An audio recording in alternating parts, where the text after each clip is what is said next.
Hello everyone, my name's Caden and welcome back, and welcome to what is most likely the finale of Phoenix Wright Ace Attorney Dual Destinies. Last time we began the 5th case, and now we have probably our most important client yet for this probably our most important client for this game, which is Athena. So yeah, we got a lot to figure out about the murder of 7 years ago and the murder of current day. Probably committed by the same person, being likely whoever this phantom is that Blackwell's been chasing for all this time. But now it's finally time to see if we can finally confront this so-called phantom. Let us begin.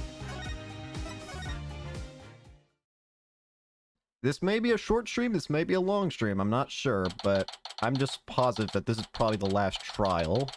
Whole thing. December 20th, 3:11 p.m. District Court Defendant Lobby number 5. I did a little research.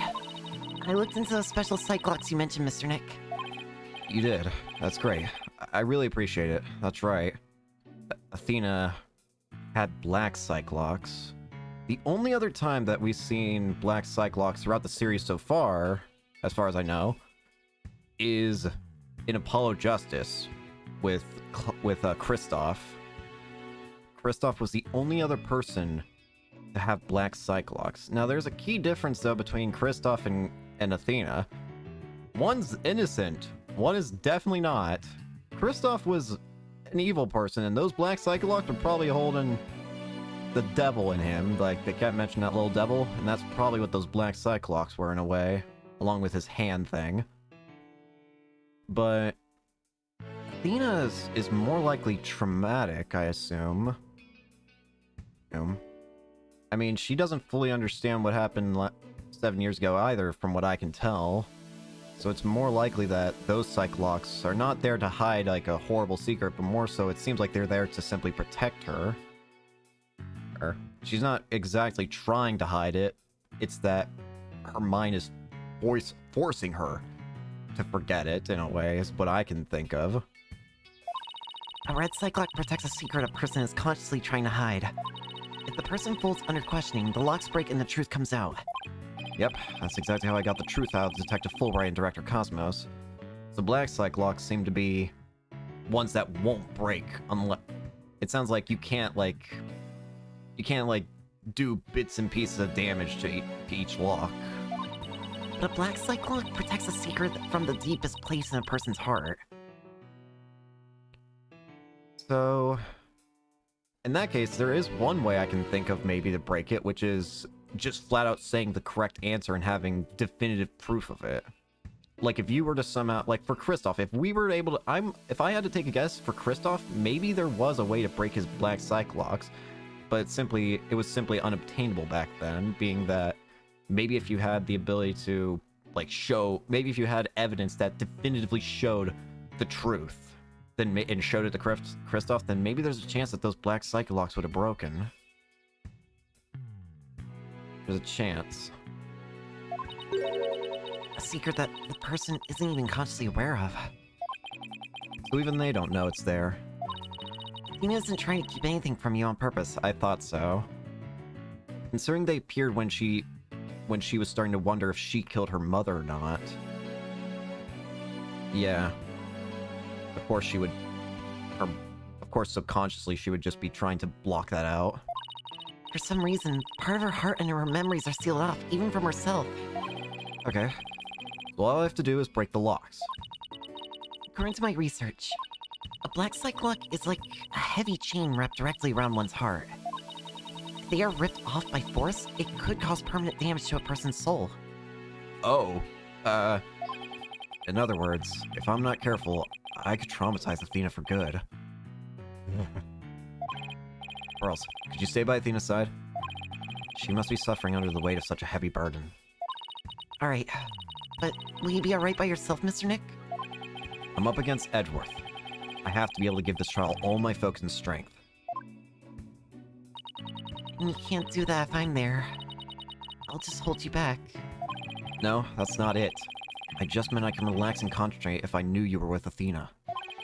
You're the only one who can do it, Pearls. Alright. I'll do it then. Good luck, Mr. Nick. Good. Now that my mind is at ease, I better get ready. I'll just tidy up the evidence and take out what I don't need. It's time to end this nightmare that started 7 years ago. Alrighty. December 20th. District Courtroom number 4. Defense, prosecution, and judge. There are even people in the gallery. The roof has been completely blown off, and the walls have collapsed. Today, this ruin is my battleground. Here we are. Court is now in session. All rise. Court, or some facsimile thereof, is now in session for the trial of Athena Sykes. Not a facsimile, old man. This is a proper official trial. I'm trying to think if it would sound robotic through her, through the robot. You know what? We'll just do normal voice. Not a facsimile, old man. This is a proper official trial. Take this more seriously, or I'll start hearing the bones of the hostages snap. Please try not to upset Miss Blackwell. I'm begging you. Court is now in session for the very serious and very proper trial of Athena Sykes.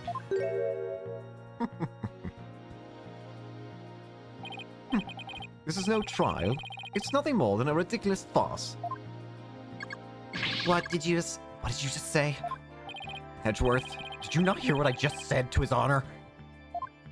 However, this ridiculous farce has a very important meaning for our legal system. Recall the case of the UR1 incident, in which a prosecutor was found guilty of murder. That case ushered in the odious dark age of the law. I see what you're after. If we can find the real truth behind that case today. Precisely. Darkness will be dispelled and glory shall be restored to the court system. Prosecutor Edgeworth, you sound as if you know something of this truth. I do indeed. A new suspect has emerged in the UR1 case. For 7 years, Simon Blackwell has refused to speak in order to cover for someone else.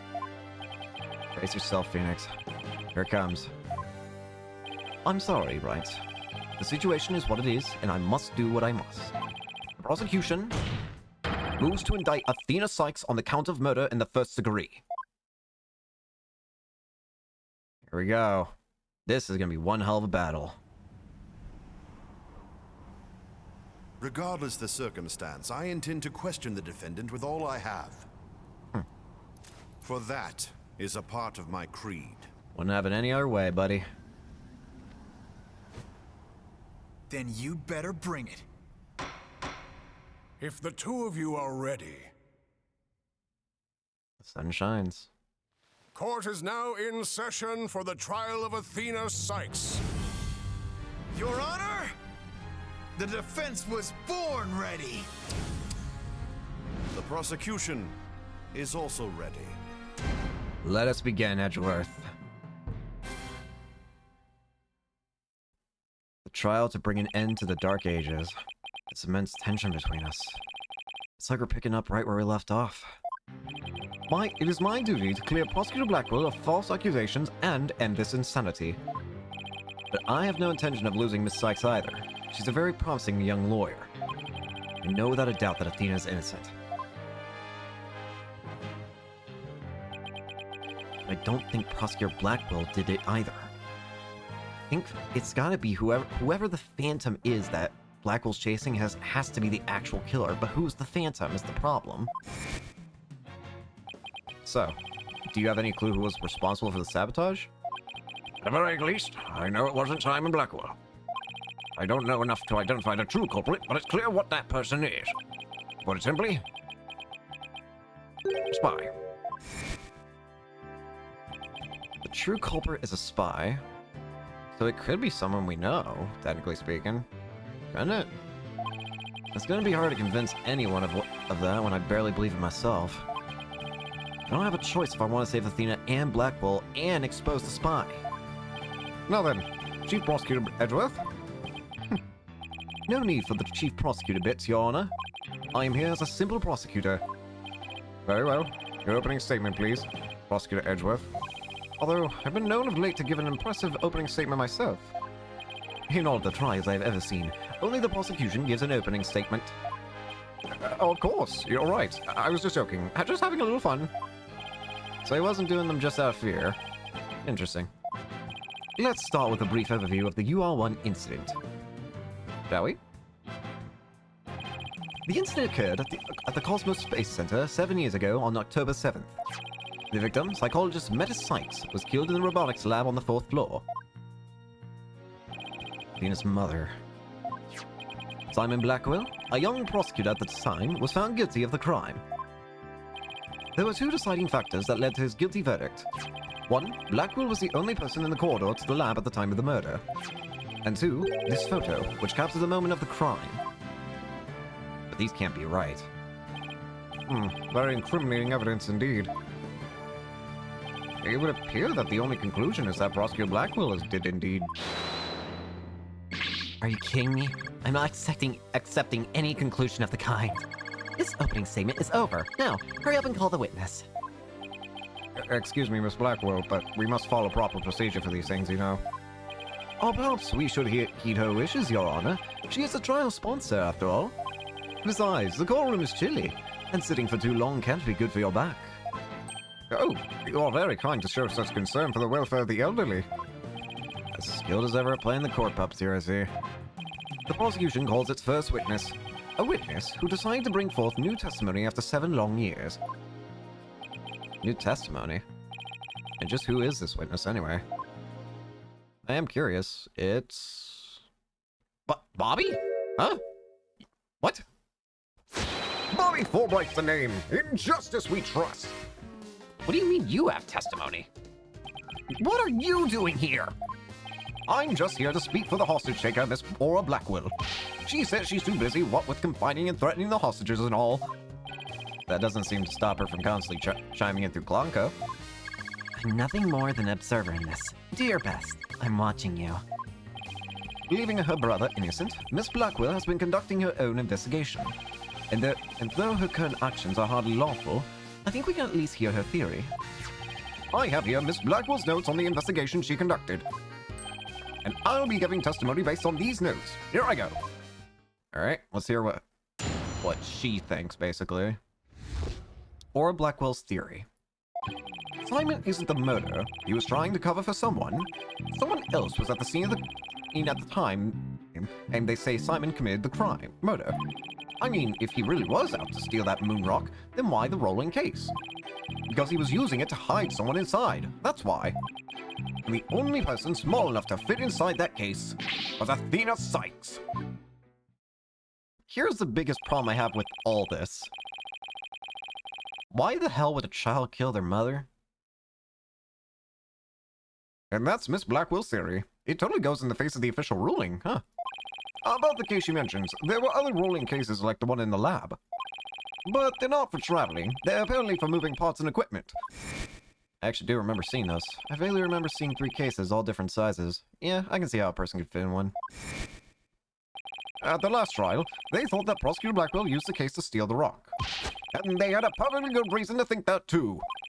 You see, there's a security camera in the corridor that leads to the robotics lab. And that camera captured footage of Blackwell leaving the scene with the case. I can see why that footage helped to bring his trial to a quick end. It's very convincing, that's for sure. Blackwell was the only one to pass through at the time of this crime. That case, by the way, was later discovered outside of the space center grounds. Speaking of after the incident, where was the defendant, Athena Sykes, found? She was found on the 5th floor of the Space Center in the Sykes family residence. Prosecutor Blackwell most likely brought her there after the incident. In addition, it's unknown where Miss Sykes was at the estimated time of death. Miss Sykes was too confused by the shock of her mother's death to give proper testimony. And there was no witness or evidence to tell us where she might have been. So what you're saying is Miss Sykes didn't have an alibi? That is what the evidence is saying, yes. I understand the reasoning behind the theory, but I'm far from convinced. The victim is the accused's mother. Are you actually claiming an 11-year-old girl? Of course, the girl had a very strong motive. Dr. Sykes was a psychologist who wrote many papers about speech and emotions. You're aware of Athena's special ability, aren't you, Your Honor? Are you referring to that therapy thing? Yes, she's done it quite a few times. The ability to read emotions from speech, and the subject of her mother's research. Well, as long as it benefits society, I don't see any particular problem researching it. I don't like where this is heading. Not one bit. Dr. Sykes was so intent on her research, she forced her daughter to undergo experiments. Prosecutor Edgeworth, are you seriously suggesting... I've done my best to be delicate, but even you can't deny it to be true, Mr. Wright. No longer able to withstand the anguish of the experiments. Miss Sykes felt her only choice was to kill her own mother.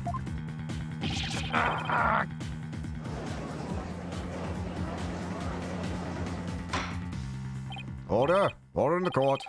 What a tragic story. I hardly want to believe it myself. We must proceed. Mr. Wright, if you could. Detective Fulbright, please refer to the notes. Alright. First cross-examination to the end. Simon isn't the murderer. He was trying to cover for someone.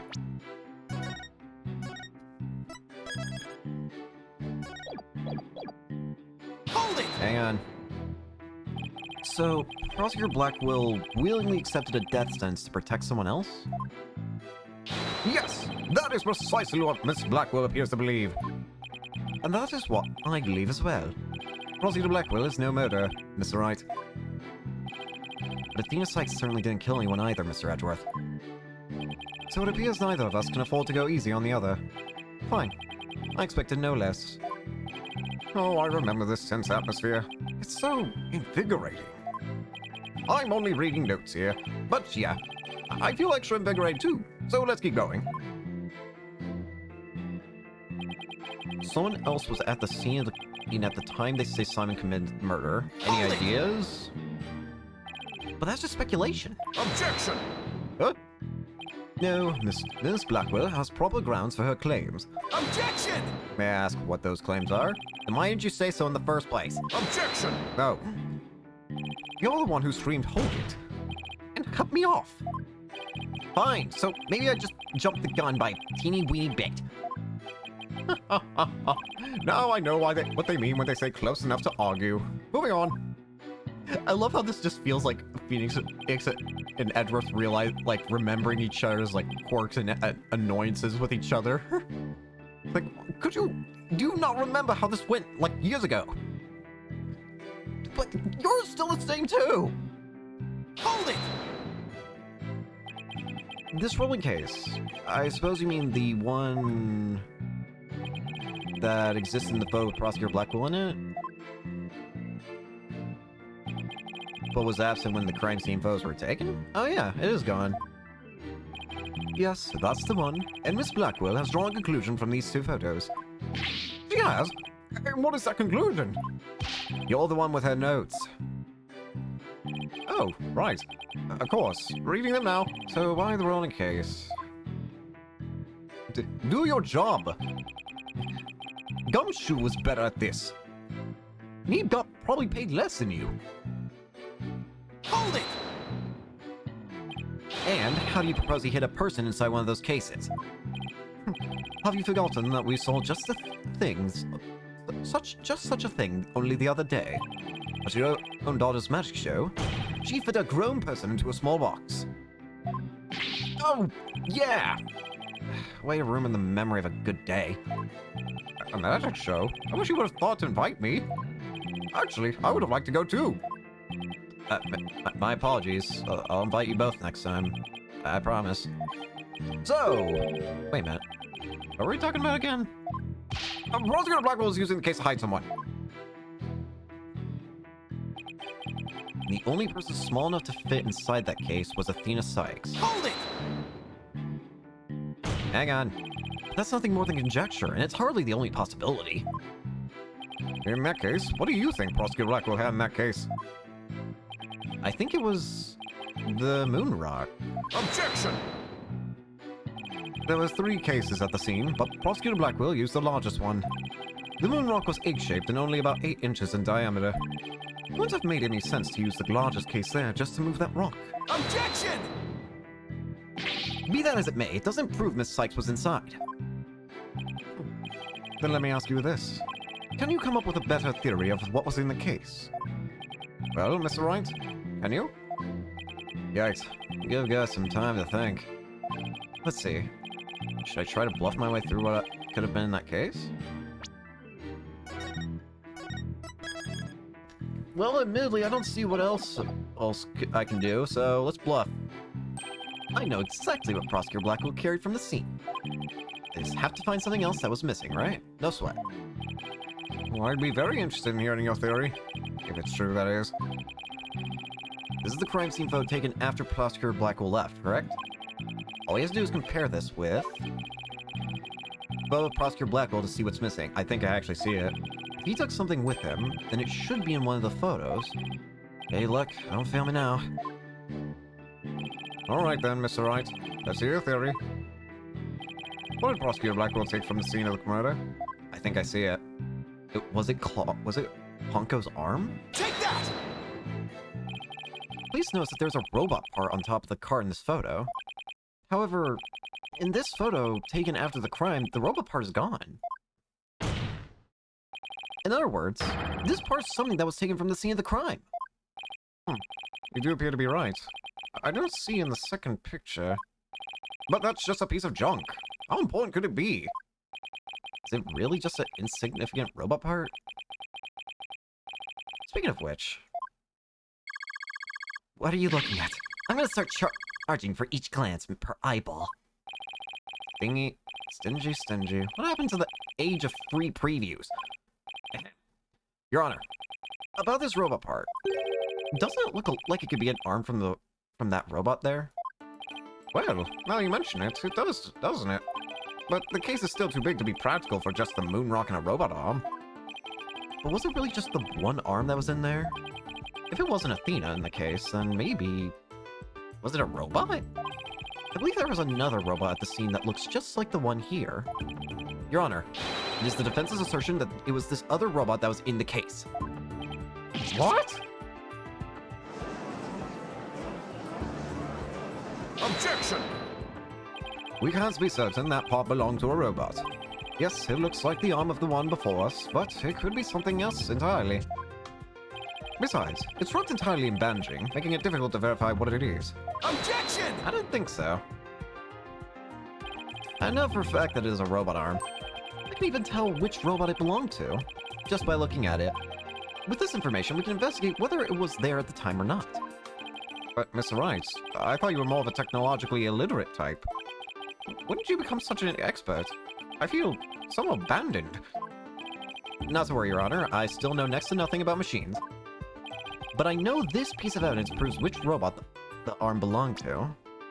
It's the photo, right? It was this photo? Yep, this photo. The robot in this picture is named Ponko. But take a look at Ponko's arm. It was Miss Sykes who bandaged it up like that. She must have thought that machines heal in the same way that people do. What an adorable, naive mistake. It reminds me of my own grandchild. The robot arm at the crime scene had the same bandaging wrapped around it. In other words, this robot arm could belong to none other than Ponko.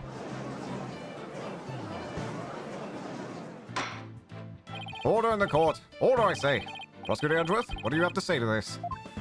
I can see that the robot is about the same size as a child, but it cannot grab its knees and curl itself up into a ball. Even if it was the largest of the cases, the robot couldn't have possibly fit in there. The case does come up to about mid-thigh on Prosecutor Blackwell. I see your point. The robot is much taller than that. You got me there. Then did Prosecutor Blackwell make Ponko fit in the case by... dismantling her?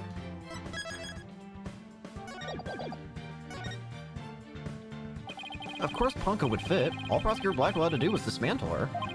Once taken apart, the robot could easily fit inside that rolling case. It appears to be a robot assembly device. Assemble anything in a flash. Push this manual button. Sounds pretty neat. Can I push it, Mr. Nick? It sounds rather violent, but Mr. Wright does have a point there. Objection! Except that there was a body on the table where robots are dismantled and assembled.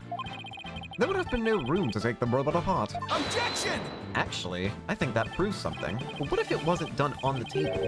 What if the katana was used instead? You mean the sword? Yes, Your Honor. Miss Blackwell, I'd like your opinion as a woman of science. Isn't it true that the katana could have been used to take the robot apart? I suppose so. Their joints aren't made of a very tough material. A blade could slice through them. Thank you for your expert opinion, Miss Blackwell. Thanks to you, we now know that the existence of the severed arm in this photo proves that Punko was taken apart. In addition, since the rest of Punko was not found at the scene, we can conclude that the true meaning of this photo is very different from the original interpretation. You can't mean... That's exactly what I mean. This photo does not capture the moment of the murder. Instead, it is instead a picture of the moment after the robot was sliced apart. The blood you see where the arm was cut off was transferred there by the bloody katana. Most likely, the rest of Punko is scattered around Prosecutor Blackwell's feet. Not hearing this. Therefore, what was transported inside the case was not the defendant, but a robot. Miss Sykes never was at the scene at the time of the murder. Head? My head! My head! My body! Where am I?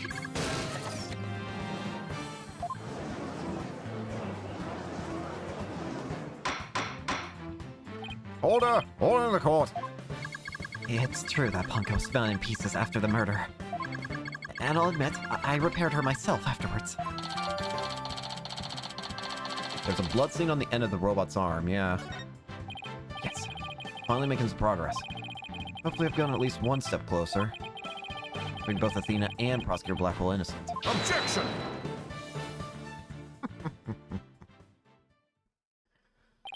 Well played, Mr. Wright. You've made your point abundantly clear. I can see that it wasn't the defendant inside the rolling case, but the robot. Alright. What's going on here? It's never good when he plays things this straight. Does the prosecution withdraw its claim that the defendant was carried from the scene? No, Your Honor. My claim hasn't changed. Objection! But Punko and Miss Sykes couldn't have both been inside that case. Objection! The notion that the case was used to carry Miss Sykes was Miss Blackwell's theory. I have been of a different opinion from the outset. Now I finally have the opportunity to voice my theory.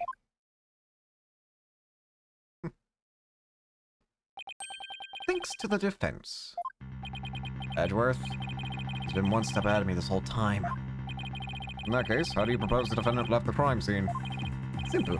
The footage only shows Prosecutor Blackwell from behind. What's more, he's holding his arm in front of his body, as if he were holding something or someone. That's hardly evidence. I approve.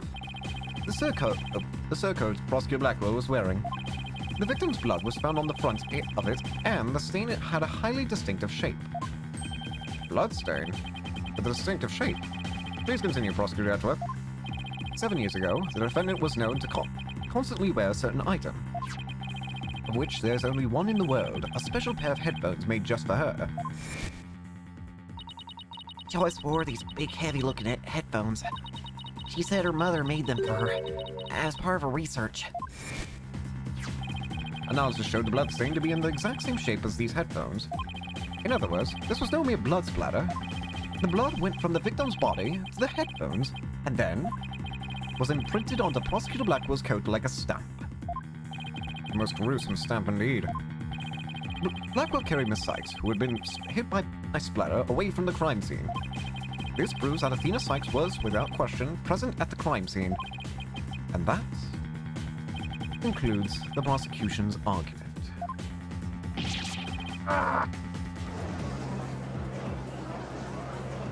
Great. So, Order! If the defendant was indeed at the scene, it deepens the suspicion against her. Objection! hang on. We've also shown that the robot was there at the scene as well. Objection! I hope you're not making the ridiculous claim that a simple robot was the real murderer. I don't really think that, no, but you can't say the possibility isn't there. Detective Fulbright, was the robot questioned at the time? No, I don't see any record of it. I believe it was considered unrelated to the case. but as it turned out, the robot was actually integrally related. Your Honor, the defense would like to call Ponko to the stand. A robot witness? Listen, I've called a bird, I've called a bird to the stand. I've called a dolphin. I've saved a dolphin as a witness. No, I've called a dolphin as a witness as well. And now I'll call a robot if I very so well please. Order! Order in the court. Prosecutor Edgeworth, what do you think about this? Mr. Wright has called all manner of witnesses to the stand over the years. So why not a robot? Nothing surprises me anymore with him. Very well. I will allow the witness. Bailiff, please summon the robot named Ponko. Hi. Witness, please state your name and occupation. My name is not Witness. My name is Ponko. Yes, I realize that. But when you are at the witness stand, you are the witness. No, I'm not. I'm Ponko. Say it with me. Ponko. It's an utterly inflexible little robot. You're the last person who should be calling anybody inflexible. You remind me of my grandchild who just learned his own name. Oh, how precious. Alright, Ponko. I'm going to ask you some questions. Questions? You have questions? Hooray, what are your questions? I want to know if you were there at the scene of the murder of Meta Sykes. It was 7 years ago, on the 7th of October around 2 p.m. in the robotics lab. Certainly. Just one moment. Searching data. Search complete. Yes, I was there in the robotics lab. Well, that's helpful. Potentially. Or damaging. It would seem this robot's testimony is necessary to this case after all. It's great. I just knew Ponko must have seen something important. Murder committed right before this poor little girl's eyes. It's inexcusable. The judge seems ready to adopt Ponko as the new grandchild. So, little Ponko, do you think you can give us your testimony today? Alright, Ponko. Let's see it. What I saw. I went to the robotics lab at about 2 p.m. for my regular recharge. Just as I was about to charge up, Athena came in and hugged Mommy Metis. And then Mommy Metis fell down. After that, I was recharging, so I don't know anything.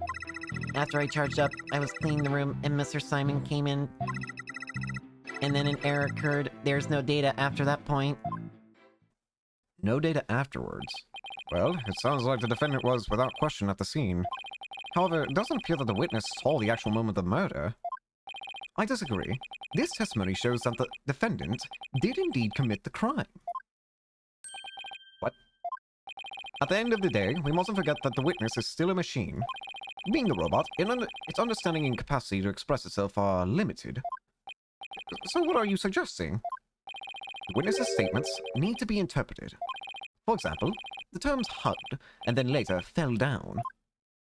Adults don't usually fall down after being hugged by a child. They don't? But... Yes, what this witness's statements are telling us is that the defendant stabbed the victim with the murder weapon during this moment. What?!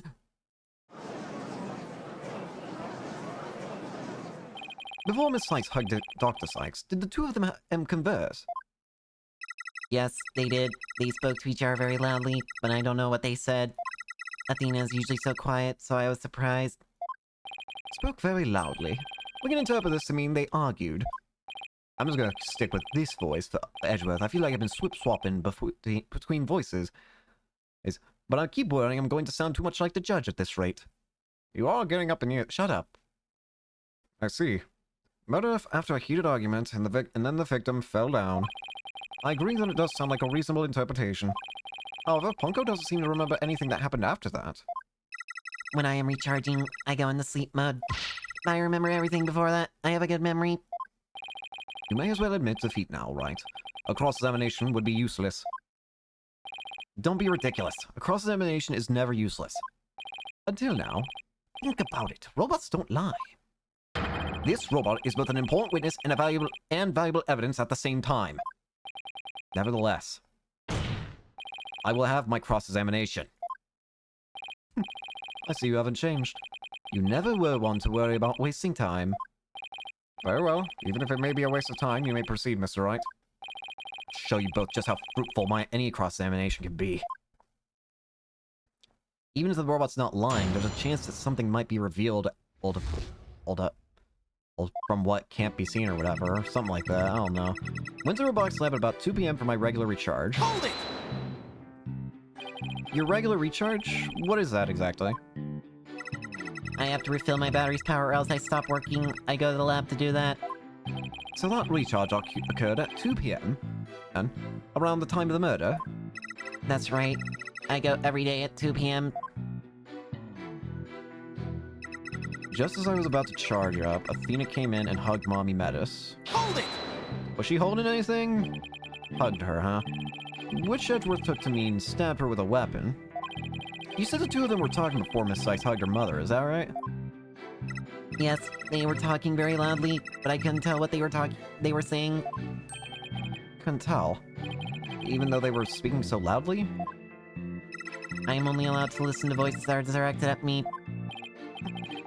If it listened to every voice, it would be a little better than a mobile eavesdropper. Well, that explains why some Punko's testimony is so vague. It's a shame that our little friend wasn't listening in, however. We could have learned what they were talking about just before Dr. Sykes was killed. Now then, what happened after that? And then Mommy Metis fell down. After that, I was recharging, so I don't know anything. Hold it! I don't want to delve too deeply here, but... Could you tell us how the victim appeared and acted at this moment? Mommy Metis was very surprised when she was hugged. I heard her heart pound. Her heart? Mr. Wright, have you forgotten about this document we found in the robotics lab? These robots have a heartbeat detection system. Now that you mention it, I do remember reading something like that there. They detect the presence of people by the sound of their heartbeats. But wait a minute. That means... Dr. Sykes really did die at this moment. Ponko, how was Dr. Sykes after she fell down? Could you still hear the sound of her heartbeat? Let's see, the moment she fell, her heart was pounding. After that, I don't know. I started recharging just then. All the unlucky timing. If you had just heard anything after that, could have possibly proved that the hug wasn't actually the moment of the murder. I'm very sorry. I'm afraid I don't know. I'm very sorry. The robot is designed to go into sleep mode automatically, so it can't be helped. But it does appear that it detected increased heart rate at the moment of the stabbing. After Mommy Metis' heart started pounding and spread, she fell by the window. It was a round window on the workbench side of the room. The workbench, huh? Uncle must be talking about that table to the right of where that giant robot is now. Is there something critical in Punko's statement just now?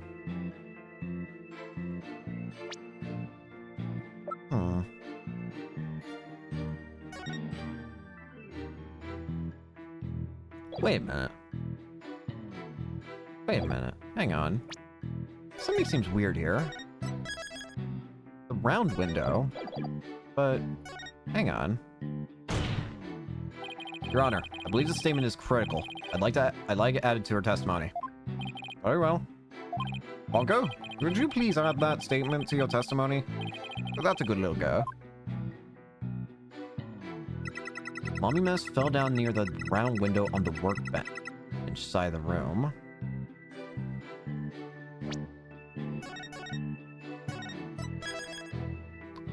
I don't know what this means, but I can't deny it.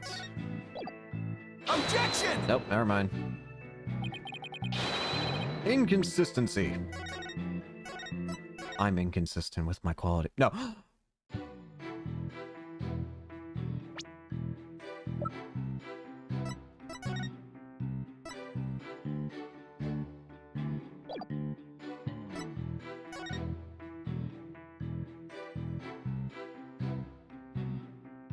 Wait.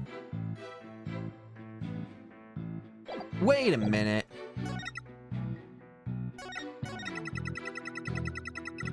Hang on. That doesn't make sense, though. Wait. Objection! That statement is wrong. Your Honor? Hold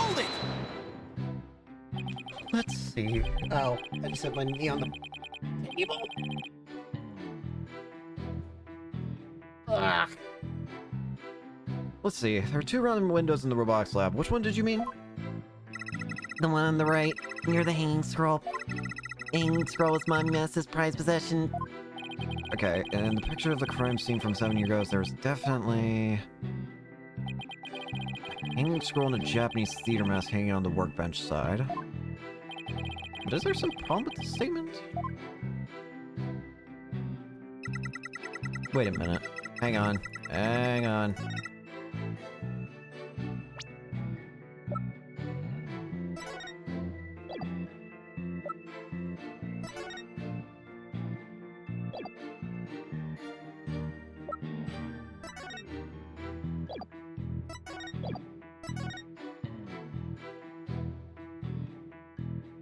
Wait, Objection! but that's not where her body is. Ponko, your statement may have just inspired a breakthrough. I was helpful. Hooray. I'm so happy. Just to be sure, let's go over it again, okay? The victim fell near the window on the workbench side of the room. However,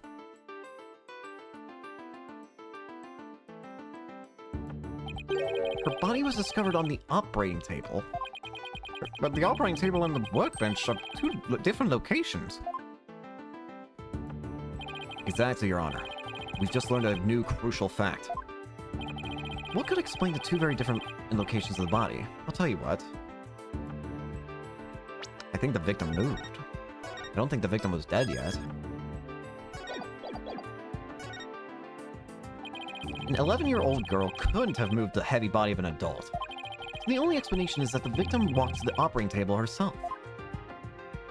In other words, what Pongo observed near the workbench couldn't possibly have been the moment of the murder. Whew. I'm very relieved to hear that. I'm glad to know that the murder wasn't committed in front of little Ponko here. Yes, as we just heard in the testimony, Miss Sykes hugged her mother, nothing more. Objection! Oh, right. Foolish, foolish, right. Right. It's been 8 years, but you're still just as green as ever. Green? But I can't recall ever seeing Mr. Wright in anything but a blue suit. Hey, blue's my favorite color. What can I say? Blue's my favorite color, too. If the defendant couldn't move the body herself, she could have had it moved for her. Moved for her? But Miss Sykes and Dr. Sykes were the only ones there. I agree. Since this robot is equipped with a heartbeat detection system, he would have been aware of another person's presence if someone else had been there. We can therefore conclude that the defendant and the victim were the only ones present. Then who do you suggest move the body? Don't you know it's in the nature of a robot to help people do things? Miss Ponko, allow me to ask you a question. My name is Ponko. Say it with me.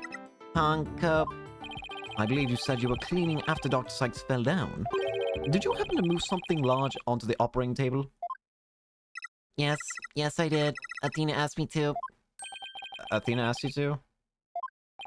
And what did you move, little Ponko? I don't know. Unless something has an ID tag, I can't tell what it is. An ID tag, you say? Yes, a tag with a barcode on it. We robots scan them to tell us what a thing is. A paper in the lab did mention something about that. Yeah, it did. Recognizes people by scanning their spacesuit or uniform jacket ID tag, it said. So it would appear that Miss Ponko here can't identify what it moved. My name is Ponko. But we humans have the power to imagine what it was, do we not? We do! Well, I do at the very least. Miss Ponko, on the defendant's command, move the body onto the operating table.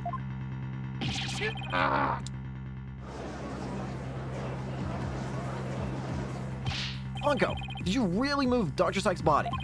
This is really important. Is there any way you could tell? I don't know. Without an ID tag, I can't tell. Give it up, Wright. If the victim's heart was stopped, the robot's detection system would have been useless. Furthermore, Dr. Sykes usually wore her white coat while she was working.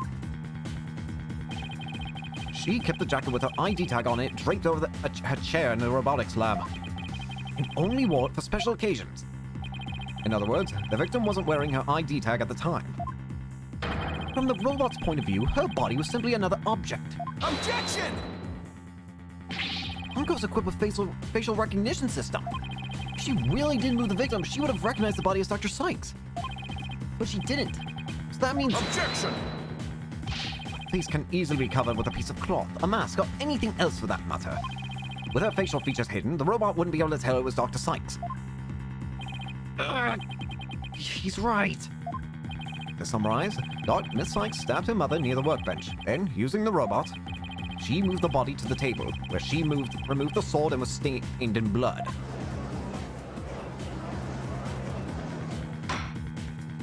Order! If that's the case, then I have a question. Why did the defendant move the body to the operating table in the first place? You want a reason? Very well. What? You can't possibly have an explanation. Your emotion blinds you to the truth. You can learn a lot from our robot friends. Calm and rational thoughts will open your eyes to the truth in front of you, Mr. Wright. Now then, do you remember the operating table as one special feature? I believe I read that robots can be assembled and disassembled there, isn't that right? That's right. And to the defendant, who was just a child at the time, the table was like a magic box that can make robots appear or disappear in seconds. But in the end, my mom just put her on the operating table and fixed her in a flash. I was so impressed by what my mom did. I even asked her if she would put me on that table and fix me if I ever got hurt. It looks just like magic to me, what she could do. Can't possibly be suggesting. This young, sheltered girl had a difficult time distinguishing robots from people. Take a look at Ponko's arm. It was Miss Sykes who bandaged it up like that. She must have thought that machines heal in the same way that people do. What an adorable, naive mistake. Reminds me of my own grandchild. No way. I refuse to believe it. Miss Sykes made a childish, naive, and cruel mistake. She thought that if a robot could be dismantled and vanish without a trace... Prosecutor Edgeworth, if you're about to claim what I think you are, I demand that you word it as delicately as you can. With all due respect, Your Honor, all I can do is present the truth as it stands. The reason the defendant moved the victim's body to the operating table... Hold it! Edgy! No! Don't say another word! Just stop! was to dismantle the evidence so that she could get away with her crime. It can't be.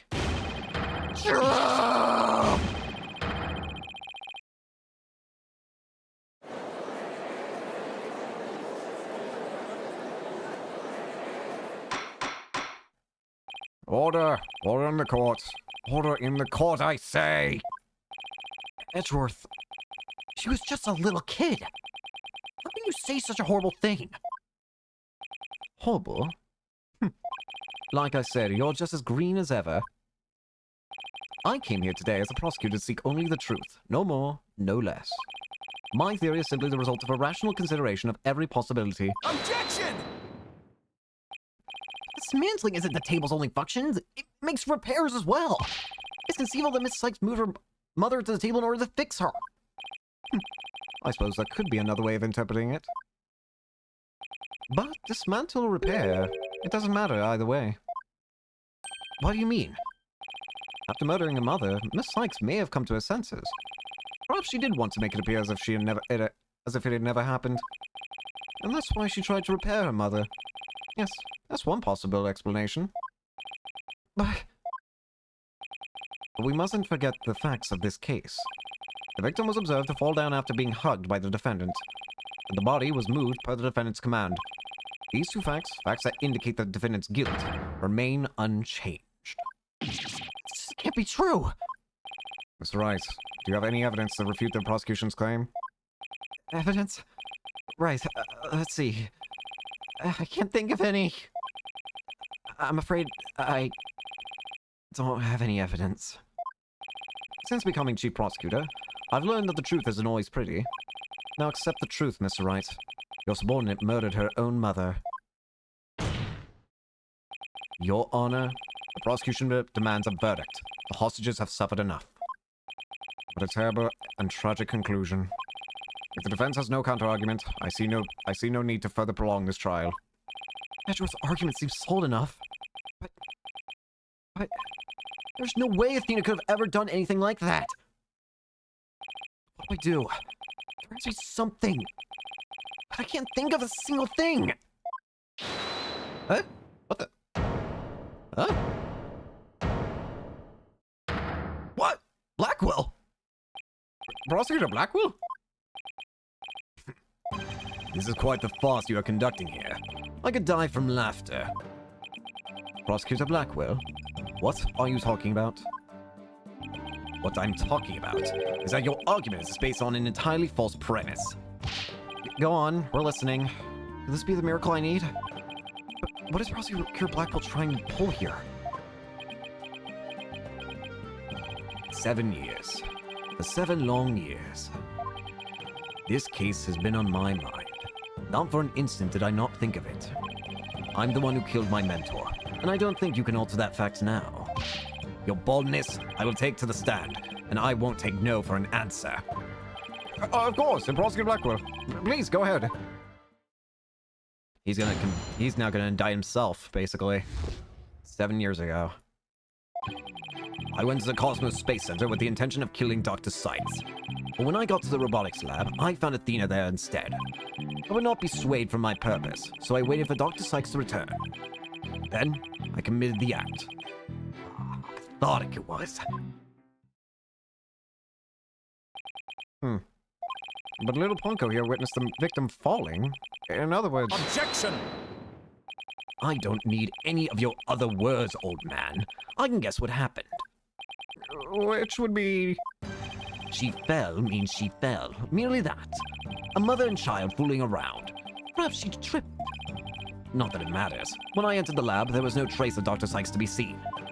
There was no dead body either, of course. Meaning she must have left the room. So the murder occurred after the time period Punko described in her testimony? You should hardly take stock in the words of a wind-up toy. Objection!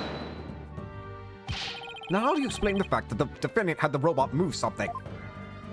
Athena was always tinkering with robots on the operating table to amuse herself. And she always had Punko move the heavy ones for her. That day was no different. Punko moved a heavy robot for Athena. This is awful. What he's saying seems to make sense, and yet... Objection! Prosecutor Blackwell, are you trying even now to turn away from the truth? Don't you realize we could bring the dark age of the law to a close today? Objection! You expect too much from me. I'm just a murderer, beyond redemption.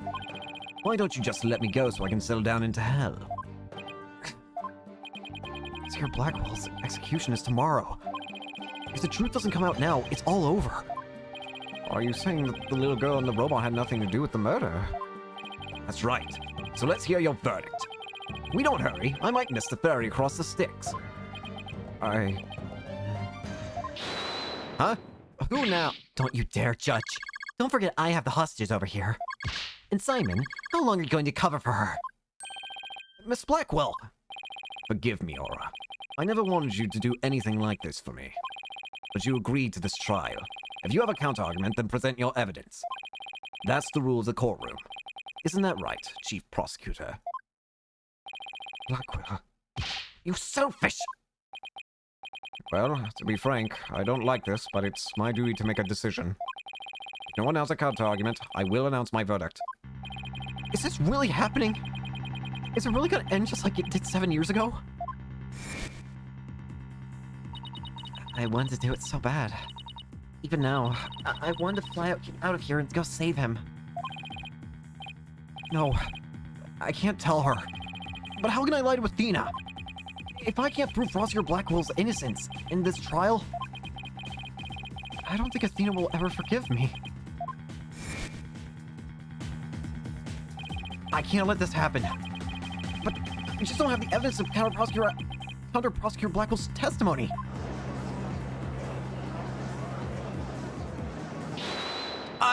Who now?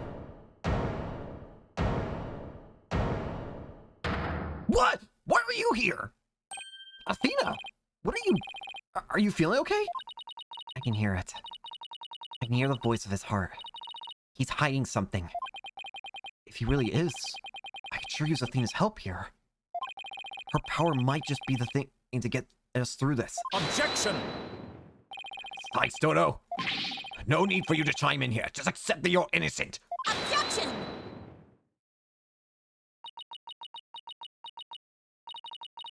These past 7 years, they've been just as hard on me, you know?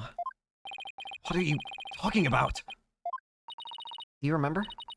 That horrible trial?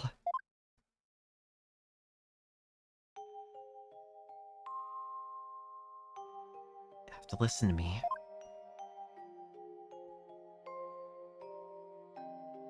He didn't kill her! His heart is screaming that he didn't kill her!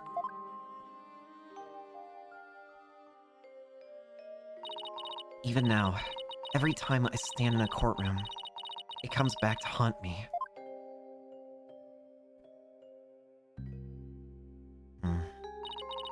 Not being heard, no matter how hard you try, feeling so helpless.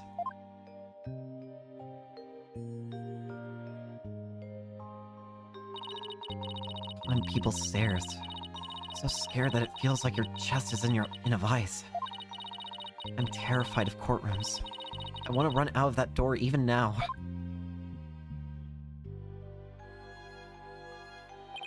Yet, you found a way to keep your fears at bay and become a lawyer. Thanks. That's because one day, I came to realize that I had to fight. I couldn't give up.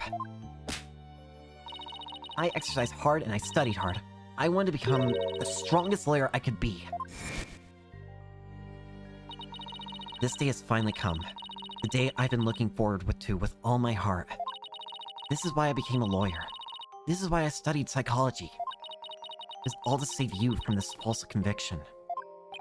But, Miss Sykes, do you realize what it would mean? You are the accused, after all. If you prove Prosecutor Blackwell innocent, then... The only thing that matters is the truth. It's my duty to find out what that truth is. Simon, please give me this chance. The chance to shake off this fear that's been with me for 7 years and to face the truth. Athena's being so brave. Confronting her past like this. This might really be the last chance to save them both. Prosecutor Blackwell, please testify one more time about the incident 7 years ago. Fine, but your efforts will surely be in vain. For I am not a man who can be cut down easily. Here we go, Simon. Let me hear the voice of your heart. Let's hear it. What exactly does your heart say?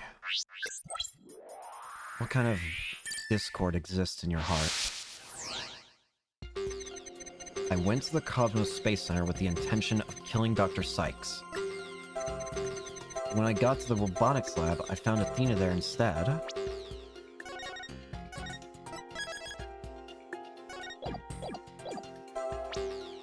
Got it!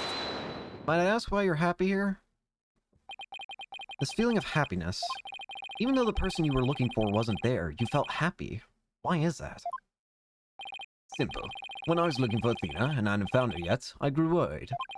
So when I saw her in the robotics lab, I was happily relieved. Merely that. Huh? Just now you said that you went to the Space Center to kill Dr. Sykes.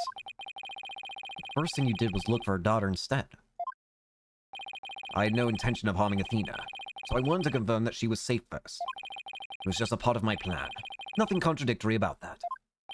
The second I find an inconsistency, he cuts it down. Simon knows the principles of analytical psychology. There's less noise now. I don't see any instabilities we can latch onto. I was afraid of that. We'll just have to keep chipping away at him then, but bit by bit. Could you update his testimony, Athena? You got it, boss. Alright. I went to the Cosmos Space Center with the intention of killing Dr. Sykes. No! When I found Athena in the robotics lab, I was relieved. But I would not be swayed from my purpose, so I waited for Dr. Sykes to return.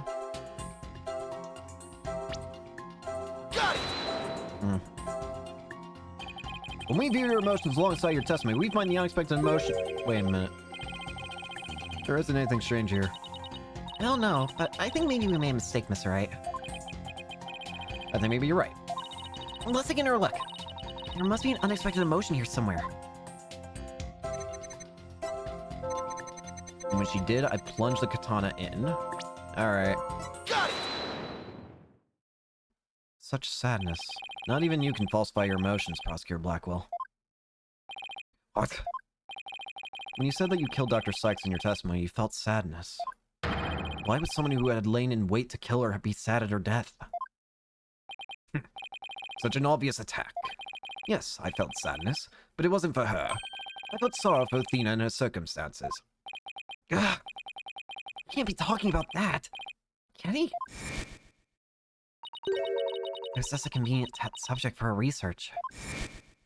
Great, you're gonna go down the route that you did it to save her, did you? Aren't you?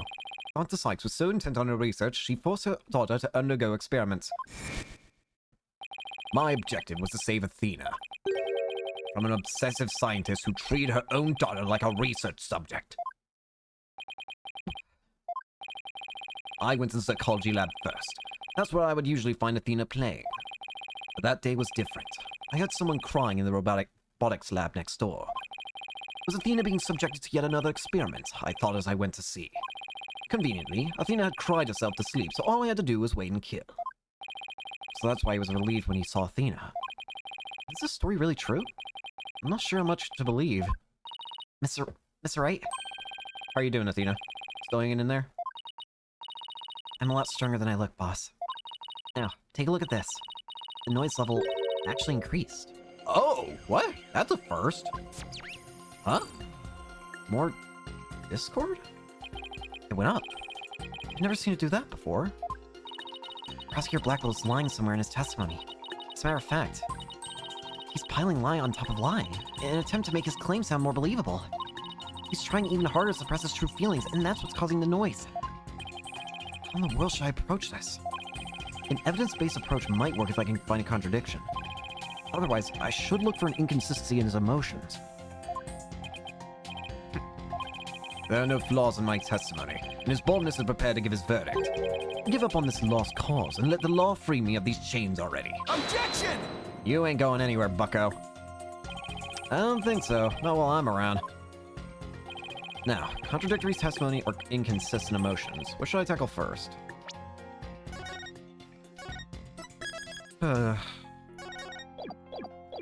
Let's try emotions first.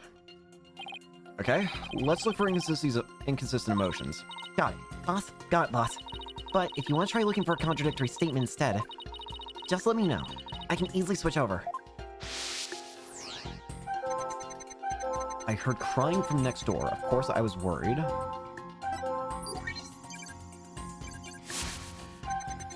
I hurried over and opened the door to the robotics lab. Got it!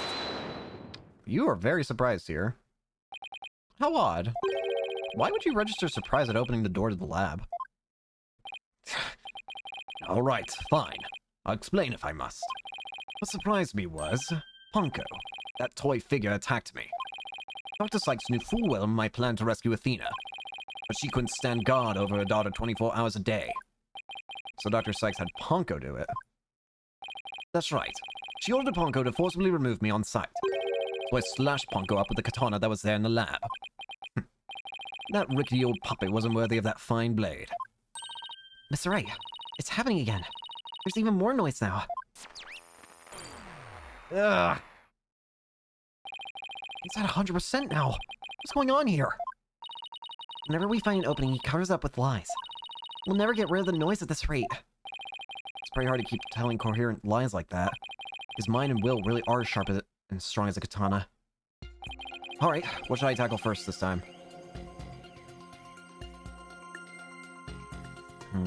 Let's keep going emotions. Alright, let's give him a good look then.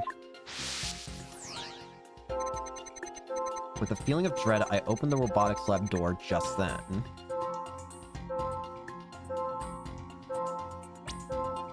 Got it! No. When we view your emotions alongside your testimony, we find the unexpected emotion. Wait. There's nothing here. Oh no, I think maybe we made a mistake. Shut up. If you don't see a problem with his actions, we can try his testimony. Let's try his testimony. With a feeling of dread, I opened the robotics lab just then. Ponko attacked me. I retaliated by cutting it into pieces. But before I could lead Athena out of there, curse my luck, Dr. Sykes came in. I used Athena to hand over... I refused to hand over Athena, so I had no choice but... Wait a minute. I think I see a problem here. I don't know how to present it, but I see an issue here. The order of things doesn't make sense.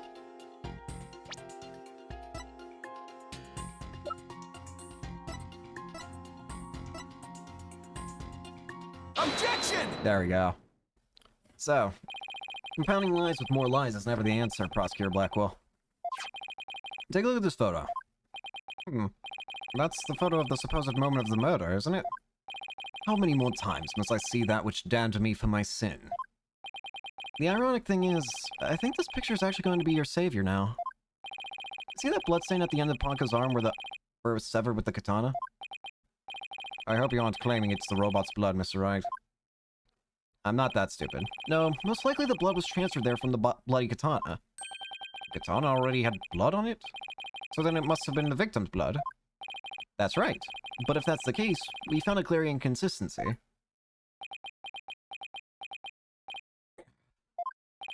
You said in your testimony that you cut up Ponko and then you killed Dr. Sykes. But in spite of that, the victim's blood is already on Ponko's arm in this picture. What? But that couldn't be. Exactly. In order for the blood to have transferred from the sword to Ponko's arm, the victim must have been stabbed first before the robot was slashed. In other words, Prosecutor Blackwell, your entire testimony is nothing but one giant ball of lies. Tell the court the truth, Prosecutor Blackwell, now! You have no idea what you're doing. His voice. There's so much discord. I'm hearing not just one or two, but a bunch of rampaging emotions here. It's hard to describe. It's like a violent whirlpool or something. Oh god. Phoenix Wright. You will pay for this. Never have I been forced to reveal so much. The rest I'll take to my grave. Prosecutor Blackwell, you are on the witness stand. You are obligated to tell the truth. Isn't that the rule of the courtroom? All these complex emotions. They seem to be flowing from one source. I think whatever he really saw that day is what's causing these feelings. Uh-oh. Uh-oh. It's all emotions. Following the sound of crying, I opened the lab door and then... I saw it. That terrible scene. Before I could lead Athena out of the room there, curse my luck, Dr. Sykes came in. No choice but to kill my mentor. What's causing all these emotions? The only thing I can think of that's causing everything, all this chaos, all this insanity. Got it! Is one child. When you opened the door and saw Athena, you became overwhelmed by your emotions. Isn't that right, Prosecutor? You should know better. And though it's pathetic, I admit I'm terrified to speak of it. Prosecutor Blackwell, Miss Sykes is innocent. I will always believe that with all my heart. Now, can't you find within yourself to believe in me, too? Athena's innocent, huh? Can you honestly say you believe that to be true? Right, Donna? I give you my word. Now tell me what you really saw when you opened that door. It's you, Phoenix Wright! What did you see? It was a tragedy. One I'll never forget. When I arrived at the lab, Dr. Sykes was already dead. She was lying on the operating table, while the bloody katana lay on the floor. And standing between the two, covered in blood, was Athena. She smiled, with a far-off look in her eyes, as she sweetly said, "Huh? Oh. Something's wrong with Mom. I'm taking her apart to fix her." Oh. I see. That's what I saw. And now you have it. The truth that you so desperately wanted.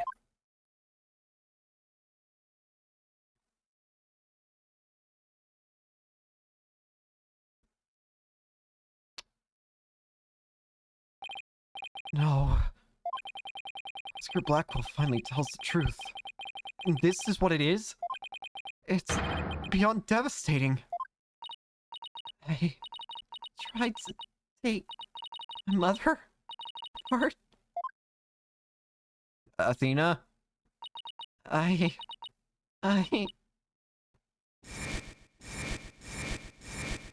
Uh-oh. Okay.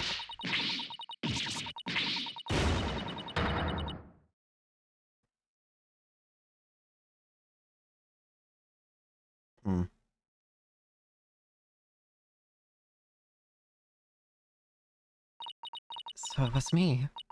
I'm the one who killed my mother. Athena! As I said, Wright, the truth isn't always pretty. Murder, disassembly on an operating table, scientists using her daughter as a guinea pig. Sadly, it appears that my theory was correct after all. Objection! It's true that Athena didn't like her mother's research, but you dare cast aspirations on my mentor by claiming Athena was used in such a manner. Such a sight can be awkward with people. But she loved her daughter with all her heart. She left me? Your mother hated to see you suffer because you could hear the voices of people's hearts. She wanted to set you free of your pain, so she worked tirelessly on her research. You remember those headphones you hated so much?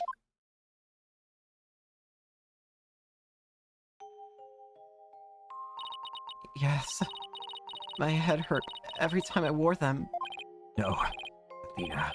It's just the opposite. They emitted sound waves to nullify emotional input from the voices of the people around you. Your power is much stronger than it is now. And those headphones were what enabled you to carry on with everyday life. No, it can't be true. Why? Why would I have done something like that?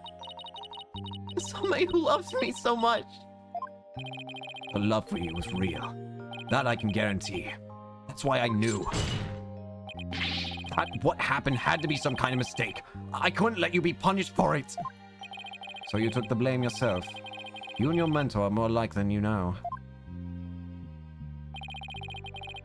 Uncle was a witness, so I put it in the case, held Athena close, and vacated the lab.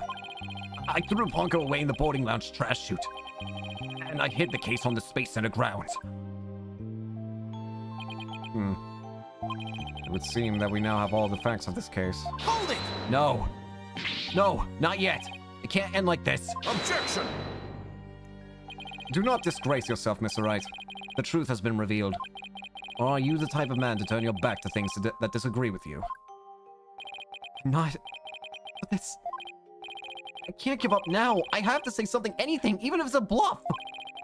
I've always managed to pull through that way in the past. I have to make it work. The defense is, prepared to present evidence. That's right. Yes, Athena? It's okay. You can stop now. I don't want you or anyone else to suffer any longer. For my sake. Athena! What are you saying? I killed my mother. That's the truth. It's It's just like Prosecutor Edgeworth said. We have to face it, no matter how much it hurts. I admit my guilt.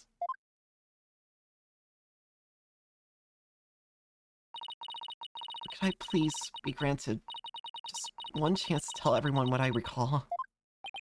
It appears Miss Sykes is much braver than you, Mr. Wright. What say you, Your Honor? In light of her courage, will the court give Miss Sykes this opportunity to confess? Very well. Then, if you would please take the stand, Miss Sykes. There's no way this is the truth. It can't be. Thank you for letting me do this, Prosecutor Edgeworth. And thank you, Mr. Wright and Prosecutor Blackwell, for letting the truth be known. Now we can finally move forward, and everyone's suffering can come to an end. Athena! Prosecutor Blackwell will be cleared and the dark age of the law can come to an end. Yes. Admit your guilt and bring everything to its conclusion. I killed my mother. My memory's still a little hazy, but there's no question I remember it. I remember the weight of the weapon in my hands, and the feeling of it stabbing in deep. I remember the warmth of her blood as it flowed down the handle onto my fingers. Your Honor, please find me guilty. I dare say, these are all memories that no one but the murderer would have. I see. Thank you for your confession. I believe this trial has gone on long enough. But before we conclude, does anyone have a counter-argument? Objection! I refuse. I do, Your Honor. Mr. Wright. But, Mr. Wright, why? I killed her. I remember it now. Any counter-argument now is pointless. Objection! No. This ain't right. Something's missing. Don't tell me you've forgotten one of the basic tenets of lawyering. Always believe in the client to the bitter end. Athena, you are not a murderer. Objection! I said that you'd never change, but could you have actually regressed in these 8 years? I won't stand for your childish emotionalism getting in the way of the truth. Emotionalism? Don't lecture me on matters of the heart, Edgeworth. Because I can see straight into a person's soul. The Cyclops. As long as those are there, something ain't right. She's traumatized. I did a little research. I looked into those special Cyclops you mentioned, Mr. Nick. Athena isn't trying to keep anything from you on purpose. For some reason, part of her heart and her memories are all sealed off, even from herself. I have to break them if I want to save her. There's still a chance, somewhere deep in Athena's heart. There might still be a memory that not even she knows about yet. It might be like looking for a grain of sand somewhere in the cosmos, but still, that memory might contain a new fact that could prove her innocence. I hope for everyone's sake that you are not just bluffing, Mr. Wright. Now then, is there not a problem with Miss Sykes' confession? My memory's still a little hazy, but there's no question I remember it. I remember the weight of the weapon in my hands, and the feeling of it stabbing in deep. And I remember the warmth of her blood as it flowed down the handle onto my fingers. Wait! That's it! That's it! There's definitely something wrong with her memory of the event. I can just tell. If there's a problem with her confession, please prove it to the court now. The blood never touched her fingers. That's it! Take that! Isn't that the katana the defendant used to kill the victim, Mr. Wright? I respectfully and vehemently disagree, Your Honor. But I remember it! I remember holding the weapon and getting blood on my fingers! That's impossible. That's exactly my point. If blood really did get on your fingers while you were holding it, There should be blood on the handle. But please focus on the handle of the sword. There's not a trace of blood on it. And therefore, this is clearly a contradiction of the facts. You're right. Oh my! Objection! The defendant must have simply confused a portion of her memories. She mentioned it was hazy to begin with, and we can't mull over every minor detail. Objection! no, Edgeworth. But she also said there's no question I remember it. A fact we can't ignore. In that case, why don't you explain what this contradiction with her memories means? Gladly. Just give me a second to think of something. I want to say that Athena didn't stab anyone, but she said it herself that she remembers the feeling of committing the act. Think, Phoenix, think! What could the contradiction with Athena's memories mean?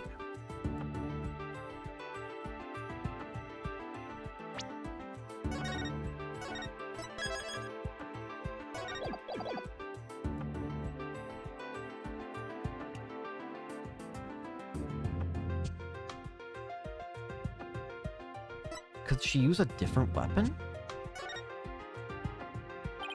Miss Ike said blood flowed down the handle, but the katana's handle is spotless. So, doesn't it follow that the defendant must have used a weapon other than the katana? What are you up to this time? Something's not right. This is it. This time I found just the thing to end Athena's nightmare for good. The weapon that took Dr. Sykes' life was the katana, that much is sure. So if I can show a possibility that Athena didn't use the katana, it could help me prove her innocent. A different weapon, you say? What weapon would that be exactly? Right, of course he would ask that. I can see you're floundering, Mr. Wright. Did you speak without thinking again, as always? How does he do that? But I can't back down. Not here, not now. That's right. I did. Because it's so obvious it doesn't require any thought. What did you just say? Okay, so maybe that was an exaggeration. There has to be something. Was there something other... Was there some other bladed weapon in the robotics lab that day? Maybe there's something in one of the crime scene photos. Wait a minute. There is something. There's a high probability that that weapon was in the lab. I don't have that particular weapon here in the evidence right now, but I do have a piece of evidence that just like it. Other than that katana, this is another blade that may have been at the crime scene. Oh, the knife? Wait! Are you talking about a knife? Take that! But that's the motor weapon in the Clay Terran case. Yes, this is a knife that took Mr. Terran's life. But there must have been a knife just like this at the scene 7 years ago as well. Toolkits containing utility knives like this one are issued to Space Center employees, and a robotics lab especially would naturally have one of these around. Objection!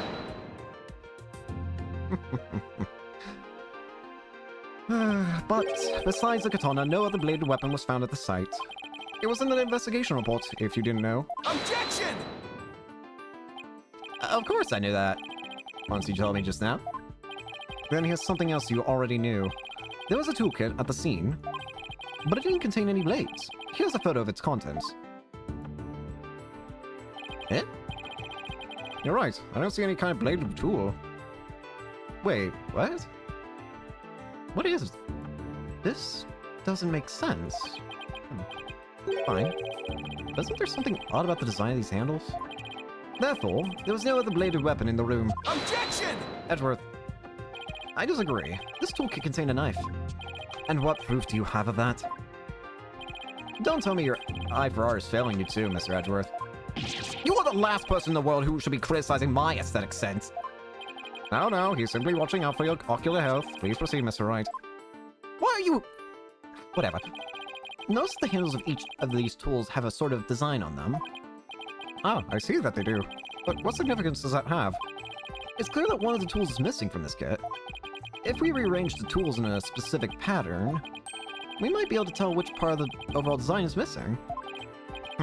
Is that the theory of your pitiful sense of aesthetic? Is that the theory your pitiful sense of aesthetics helped you to come up with? Edgeworth, just let it go, man. Show the court, then, if you would. What pattern of design would you see if you would rearrange the tools?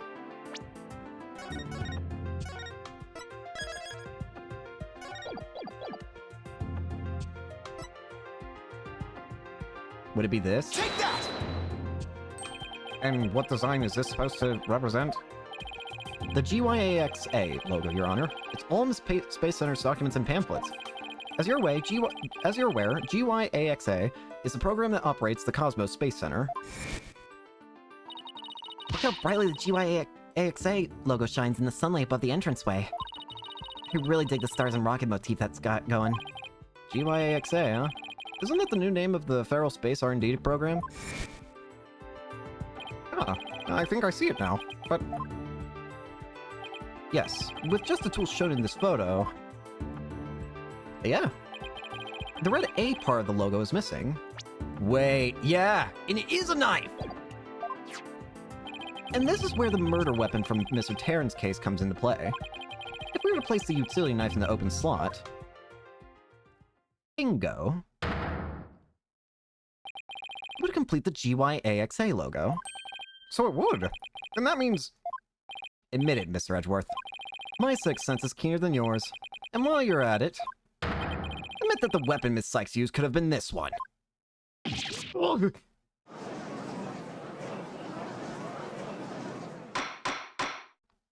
Order in the court!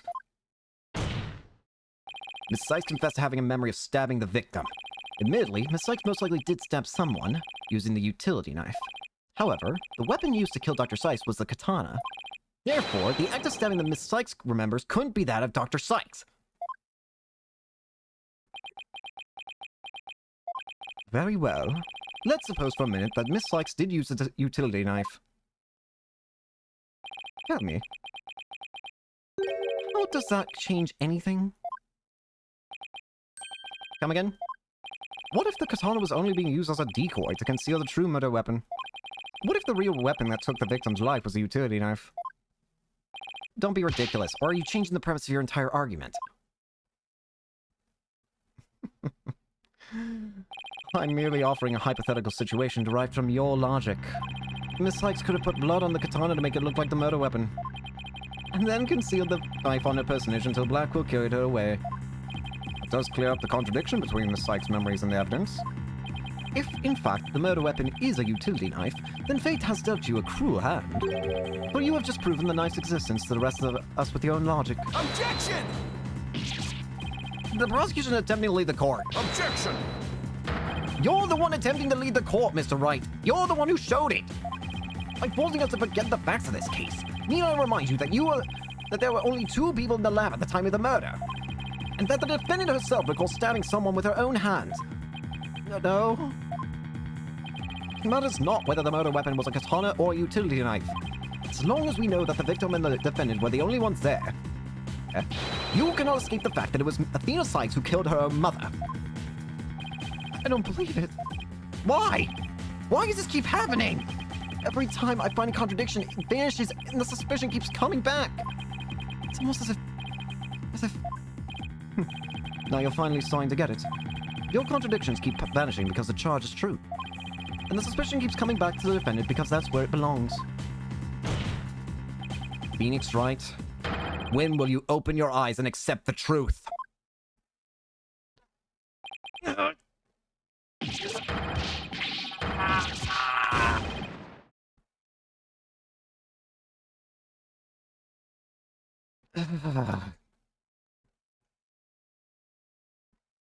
I don't want to believe it. It can't be true. What if... Mr. Wright, you fought a good fight. I think you've done all you can do.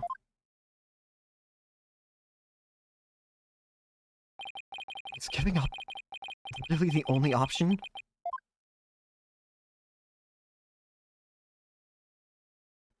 No. Snap out of it, Phoenix. What's the matter with you? Giving up into doubt. I can't look back. 4 is the only way to go. Never. No, Your Honor. Not yet. It isn't over yet. Right! Can't lose sight of what's important.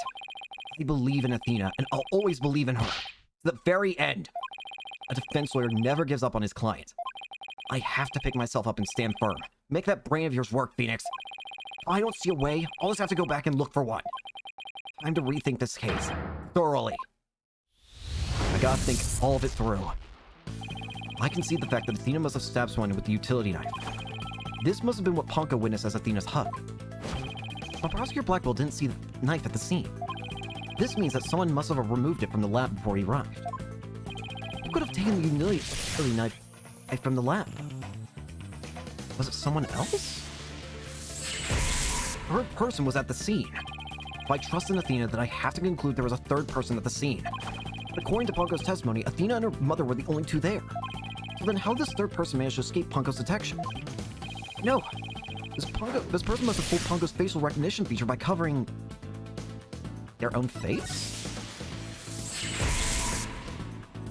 It's the only thing that makes sense. But wait a minute. Punko has a heartbeat detection system too. Even if they covered their own face, Punko would still have detected their presence. She wouldn't have been able to tell who they were. Wait, that's it! The culprit could have covered their face and posed as witch pushing to avoid detection. Miss Sykes, couldn't they? Wait! If the culprit pulses the victim... that would explain why Punko thought only she and Athena were there. All they had to do was take advantage of Punko's basic recognition features. The culprit used this in order to pose as the victim. It was her jacket, wasn't it? That's the knife mark, isn't it? The culprit could have posed as the victim by wearing her jacket with the ID tag on it. But that still leaves a heartbeat detection system. How did the culprit get around that? It wouldn't have worked if Punko could detect the real Dr. Sykes' heartbeat too. Does that mean the real Dr. Sykes was already dead by that time? If that's the case, then who does Athena stab? Was it the culprit? Athena stabbed the real culprit. That's it. The person Athena stabbed wasn't Dr. Sykes. It was the person who murdered her and then pretended to be her. The real culprit. This is it.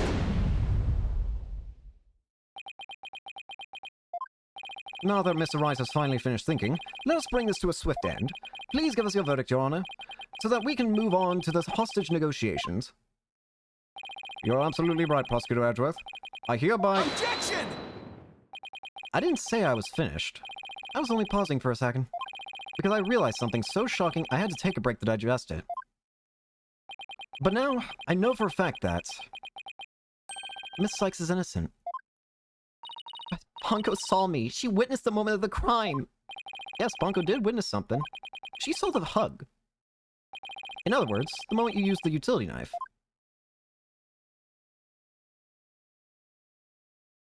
But the person you stabbed wasn't your mother. What are you saying, Mr. Wright? The answer is simple. The person Miss Sykes stabbed was a third person posing as Dr. Sykes. What? Time to reveal the truth of... Objection! Do you really expect us to swallow that, Mr. Wright? According to the robot statement, there was no third person there. Did you really think I wouldn't see through your ludicrous grab for a time? Objection! We've only just begun. After all we've been through, Mr. Edgeworth, I'm disappointed. Don't you know by now that this smile of mine means I have absolute confidence? You make that pose all the time, regardless of the fact. Clunko's strange malfunction. Mr. Taryn, you look pale. Shall I help you to the sick bay? Mr. Taryn? That's Apollo you're talking to. Oh, this hunk of junk here is mistaking Apollo for Clay. Maybe Apollo possessed by Clay's ghost. That was another case of mistaken identity caused by a jacket ID tag. All because Clunko couldn't read Apollo's facial features due to the eye patch. Like Mr. Edgeworth said, a mask could nullify the robot's facial recognition. Then, all the person would have to do is wear a jacket with the victim's ID tag to pose as her. Objection! Of all the ridiculous theories, what good would a silly disguise like that do? Have you forgotten that the robot also has a heartbeat detection system? If there was a third person at the scene, the robot would have detected them. Yeah, but I'm sorry, Mr. Edgeworth. That doesn't count for much, I'm afraid. Because by that time, Dr. Sykes' heart had already stopped beating. So does that mean... Yes, Your Honor. The person Miss Sykes stabbed. This third person who is posing as Dr. Sykes is her mother's real killer. But that's... impossible!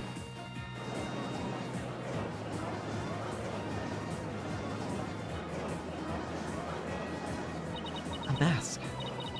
The person I stabbed was wearing a mask? Wait, Athena? Order! Order in the court! Miss Sykes, did you say something? A mask. Wait! Yes. remember, Athena? What is it? I... What? What the? Cyclops! I remember a man with a mask. What did he do to my mother?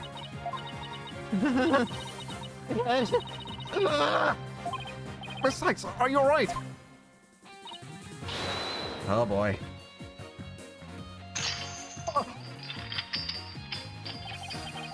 Cyclops. Breaking! Here it goes! Oh boy! Brace yourself!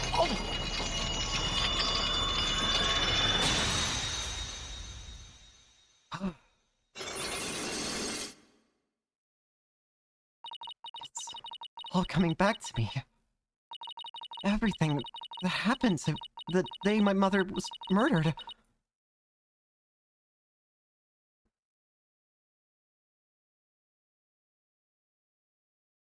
Tell us. They're gone. The Black Cyclops are finally gone. You didn't really stab your mother, did you? It's all right, Athena. Just tell us what you saw that day. I was drawing a picture. When I was done, I went to show it to my mother. I opened the door, and then... It's all right. I'm right here. You're safe, Athena. She was on the floor, by the workbench, with the katana sticking out of her. There was a handkerchief over her face, but I knew it was her by her clothes. And there was a man there. A man! Hold it! Quiet, Your Honor. Go on, Athena. He tried to attack me. In a panic, I grabbed the knife that was there and... he dodged at first, so I only got his clothes. But I tried again. And this time you got him, didn't you? I did. I remember clearly now. The knife went into the back of his hand. Then he kicked me, and I passed out. Her weapon used on Terran. Athena also used one of these to stab the Phantom's hand during this incident 7 years ago. The Phantom. When I came to, my mom wasn't moving. I had to do something. I had to fix her, I thought. So I asked Ponko to move her to the operating table. Something's wrong with Mom, so I'm taking her apart to fix her. And that's what Simon saw. So that's why she said that. Your Honor, as you can see, the defendant has just given us critical new testimony. A man was there before Mrs. Sykes arrived, a man who covered the victim's face and put on the victim's jacket. This man is the real culprit. Miss Sykes, do you have any idea who this man was? No, I'm afraid I don't. A few moments ago, Miss Sykes mentioned a mask. Athena, can you tell us anything else about that? Yes, the mask. It was my mom's Japanese theater mask. I think it was hanging on on the wall of the lab. Ah, this mask hanging here on the wall, yeah. It was kind of spooky, that mask. My mom used to tell me that a no mask even has the power to turn an ordinary human into a phantom. A phantom? It would seem that a new suspect has emerged. And that means that all suspicion against Miss Sykes has... Who is it? Oh, great. Don't... You see, this is precisely why I can't trust the court system. Athena Sykes is a murderer. I won't accept any other verdict. It's Black Will. This is not good. A new suspect? Where's the proof this person ever existed? Who says it was all just a dream in the little princess's groggy little head? Ugh! She's right. We don't have any hard evidence of the masked man's existence. Objection! Huh? Thank you, Mr. Wright. I'll never be able to repay you for all you've done. But I'm fine now, because I can say with certainty that I didn't kill my mother. Athena. I'm so glad for you. more and more memories are coming back now. So I'd like to say one thing if I could. Ponko came to the robotics lab at about 2 p.m. to recharge.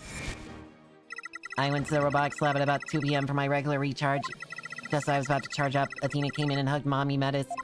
And then Mommy Metis fell down. After that I was recharging, so I don't know anything. I see where you're going with this. Mommy Mouse was really the killer in disguise. Right. Then he must have come to the robotics lab before 2 p.m. Do I have anything here in evidence that can help me find this person who came to the lab before 2 p.m.? Before 2 p.m. Wait! Wait! Wait! Wait! Was it?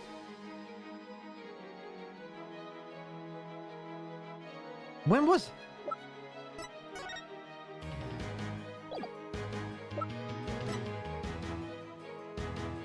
Take that! Could it be this? This is Prosecutor Blackwell leaving the scene of the incident around 3 p.m. What I'm wondering is, does the video show anyone else passing by there before then? I don't see anything in the investigation reports. It looks like they didn't check. Just as I thought. So if we rewind the footage and go back to around 2 p.m., we should be able to see the true culprit leaving the scene. Very well then. Let's take a look.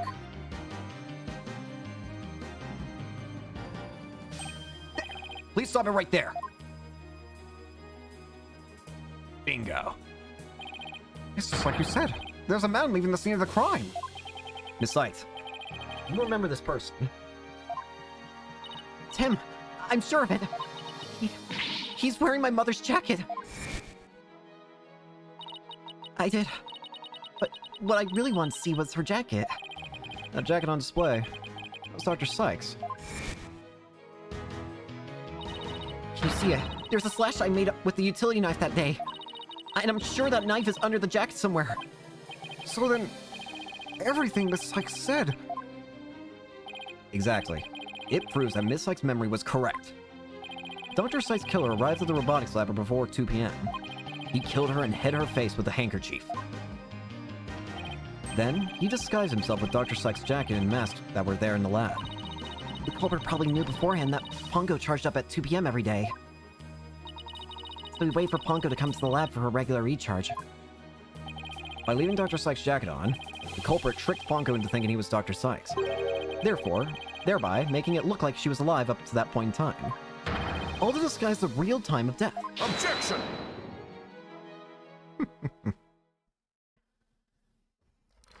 It's a nice theory, Mr. Wright, but I'm afraid it's just not possible.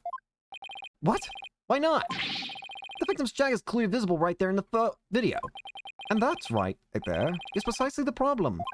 The ID tag on the jacket at the scene confirms beyond a doubt that it belonged to the victim. If the person who left the lab truly was wearing the victim's jacket, then how could it possibly have wound up back at the crime scene? What's going on? That doesn't make sense. Edgeworth's right. If the culprit was wearing the jacket, how did it get back to the lab?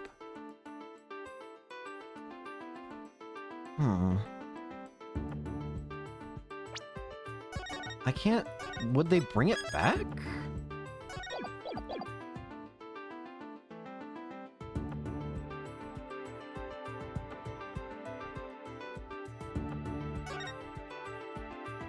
The killer used the jacket as a disguise to make his escape.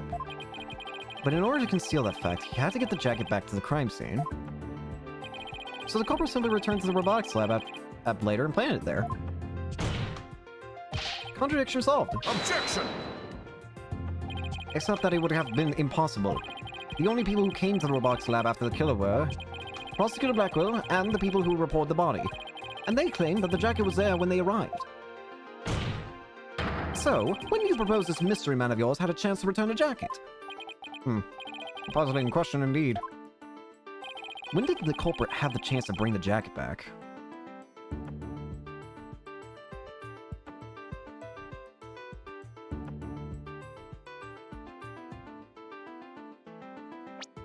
When? Was it when the body was found? The only time the culprit could have returned the jacket was when the body was found. Mr. Wright, do you realize the implication of that argument? I do. Most people, when they come across a murder, focus their attention on the body. The culprit could have taken advantage of that split second to plant the jacket. In other words, the true culprit of this case, the man known as the Phantom, was one of the first people to discover the body. I would never have thought of that. It was someone who first discovered the body then. Order in the court. What is the meaning of this, Prosecutor Edgeworth? I don't know. The body was discovered and reported by a group of 3 people.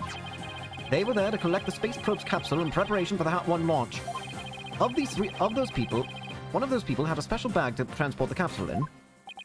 Oh, you mean the shock-resistant bag? Correct.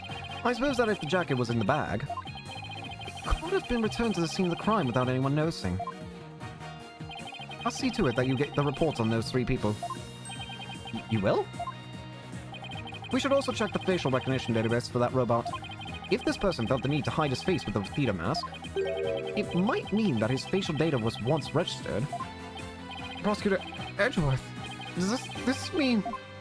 I have to admit, I believe Miss Sykes' memories to be credible. You win, Wright. Not that this was ever an official trial anyway. Do my ears deceive me? Prosecutor Edgeworth, are you actually conceding? Is it true, boss? Does this mean I can't believe it.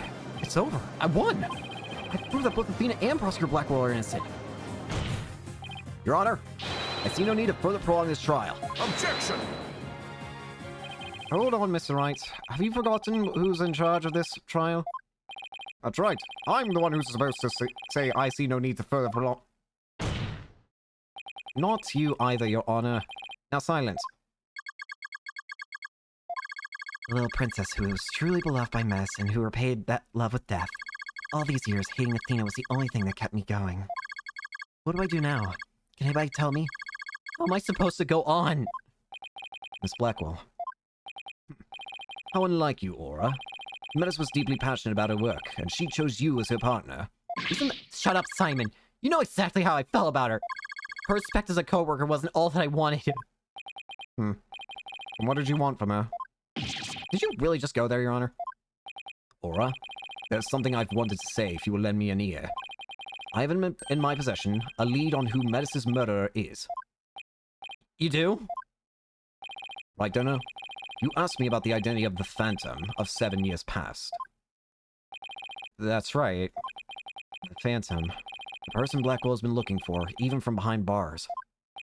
7 years ago, somebody hatched a plan to sabotage the Hat 1 rocket. The spy. But he was no ordinary spy. We knew naught about him, his background, appearance. We came to refer to him as the Phantom. At the time, I was working with the police to hunt him down. Then one day, a miracle occurred, and I obtained a lead on him. Oh, how exciting. What was the lead? A recording of the Phantom's voice, but the quality was too poor for proper voice analysis. Yet I had hope.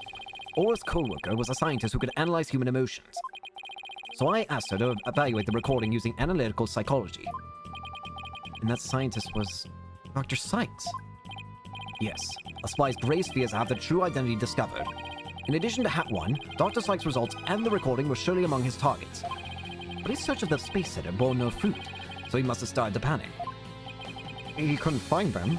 But where could they have been? Who is to say?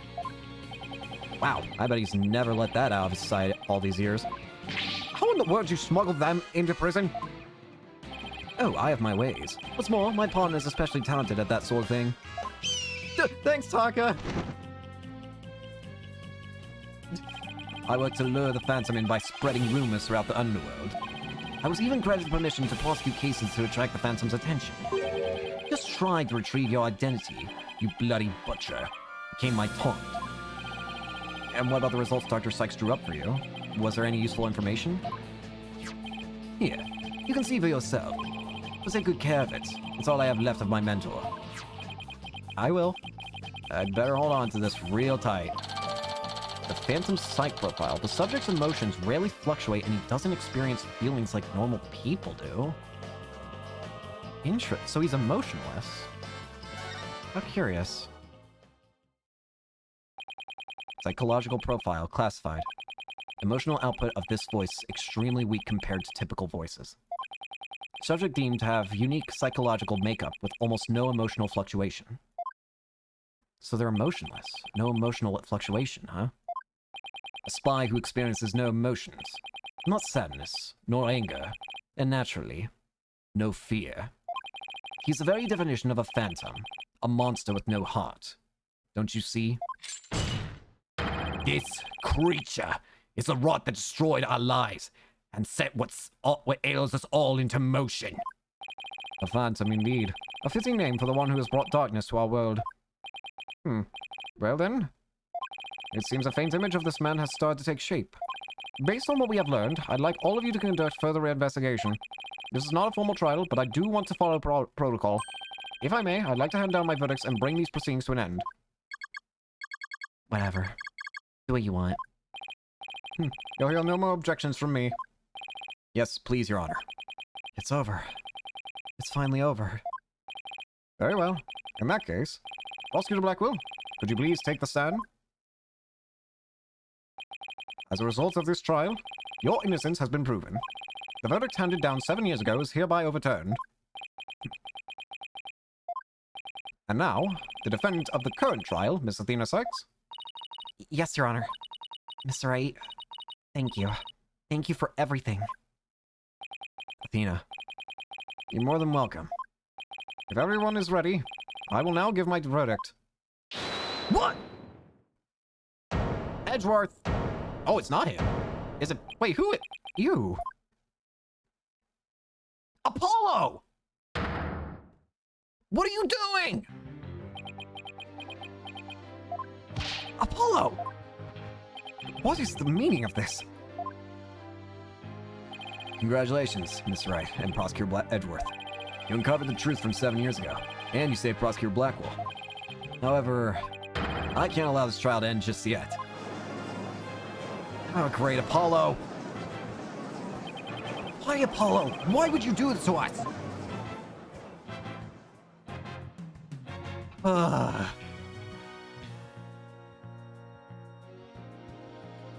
I guess it's true, we haven't really solved the current case, have we? We guaranteed solve the past case, but we haven't exactly proven Athena innocent for the current case, have we? December 20th. District Courtroom. District Courtroom number 4.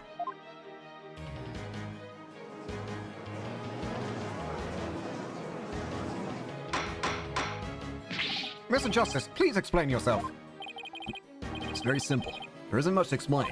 The defendant, Miss Athena Sykes, might not be innocent. What are you talking about? The case from 7 years ago has been settled. I'm not talking about the past here. I'm talking about the present case. It's still not clear who killed Clay Terran. Apollo, why would you... Miss Sykes, please listen quietly to what I have to say. What in the world is Apollo trying to do? Your Honor, please allow me a little of a court's time. But this is a trial for the case from 7 years ago. Miss Blackwell, I'd like to ask a favor of you. Just as you lost someone close to you, I lost someone close to me too. I'm sure you want to know the real truth of what happened as much as I do. Apollo. Sure, you know I'm all for the truth. Now let's see you expose the princess' guilt. Judge, I give my permission. Continue with the trial. Very well. Is that all right with you, Prosecutor Edgeworth? No. The prosecution has no objections. Let's hear Mr. Justice's testimony. I'll have the police investigation report brought immediately. Not you too, Edgeworth. I really hope it's because you have something up your sleeve. Very well. Your opening statement, please, Prosecutor Edgeworth. As you wish. Let's review the case of the murder of Mr. Clay Terran. It was made clear in the previous trial that Solomon Starbuck was not his killer. Therefore, the true culprit was someone else. On that day, this culprit waited for the astronauts in boarding lounge 1. When the two men made their escape out of the Space Museum, the killer attacked Mr. Terran with the same type of knife that was used 7 years ago. The motor then escapes into the Space Museum. Next, Director Yuri Cosmos switched the launch pads.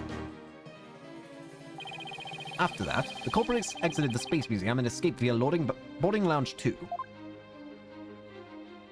Therefore, this trial must make clear who Mr. Terran's true killer was. In other words, we must discover who it was that escaped through the Space Museum that day. Thank you, Prosecutor Edgeworth. Mr. Wright, is the defense ready? Yes, Your Honor. Better rearrange my evidence. Relevant evidence swapped into the court record. Now, Mr. Justice, your testimony, if you please. Oh boy, we got more stuff again. Alright. Apollo Justice's accusation. I suspected Miss Sykes of the murder of Clay Terran. My growing suspicions were confirmed when this incriminating evidence presented itself. In addition, she's the only one who could have utilized the launchpad and switched to escape. That is why I wish to indict Miss Sykes on the charge of murder. Apollo! What the hell? Order! Order in the court! Mr. Justice, you realize you're charging your own co-worker with murder, don't you? Yes, Your Honor. Because that's the conclusion my investigation has led me to. But, Apollo, why? How do you suspect me too? Mr. Wright, your cross-examination, please. I don't get it. What did you find out over the past few days to make you think this? I ain't giving up. Athena's walking out of here free. I suspected Miss Sykes on the murder of the Clay Terran. Hold it! What first made you suspicious of Miss Sykes? It all started when Miss Sykes and I were investigating the crime scene. She saw the weapon that killed Mr. Terran. My bracelet reacted. She said she'd never seen the knife before, but my bracelet told me otherwise. And then, every time after that, my bracelet would react when she talked about the case. Poor Apollo must have been beside himself during that investigation. I didn't know what to do or think. I couldn't even sleep. In that condition, I knew I wouldn't be any good in court. So I decided to wear an eye patch, so I wouldn't be able to receive any of her tells. So that's why Apollo was acting so strangely. But the reason Miss Sykes unconsciously reacted to the knife that way was because she stabbed her mother's murderer with one identical to it 7 years ago. Objection! Apollo! That knife was also the murder weapon that was used to kill Clay Terran. My bracelet could have also reacted to her because she knew she was his killer too. Ah! That's the other point.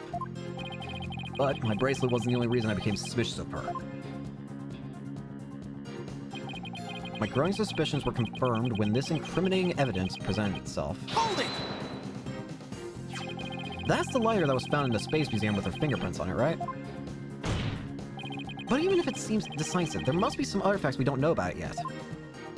If that's so, go ahead and prove it then. Look, honestly, I don't want to believe it's true either. But if Miss Sykes was the only one who was in the Space Museum at the time of the murder... Mr. Justice, Miss Sykes had absolutely no motive to kill Mr. Terran. Objection! 7 years ago, Miss Sykes lived at the Cosmos Space Center. It wouldn't be strange if she had some kind of connection to him. Besides, people sometimes kill for motives we can't even imagine. I know you've seen plenty of cases like that in your own career, Mr. Wright. I still can't believe this. How can you actually suspect Athena, Apollo?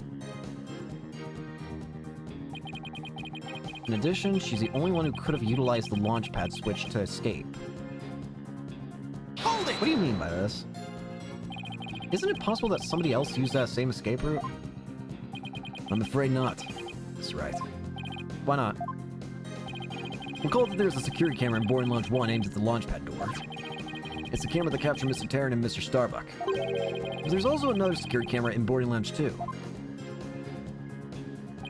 It recorded Mr. Terran's killer, or rather, Miss Sykes coming out of the Space Museum. Camera in boarding lounge 2? First I've heard of it, but it makes sense.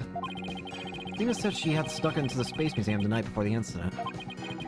And then was overcome and passed out until around noon the next day. I was out until about noon of the next day.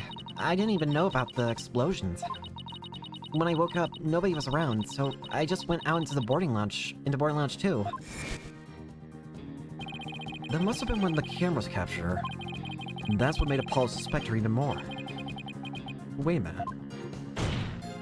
In that case, it most likely recorded the true culprit as well. Objection! That's a negative on that one too, Miss Wright. And the footage taken after the incident. Miss Sykes is the only one who appears. What? Why?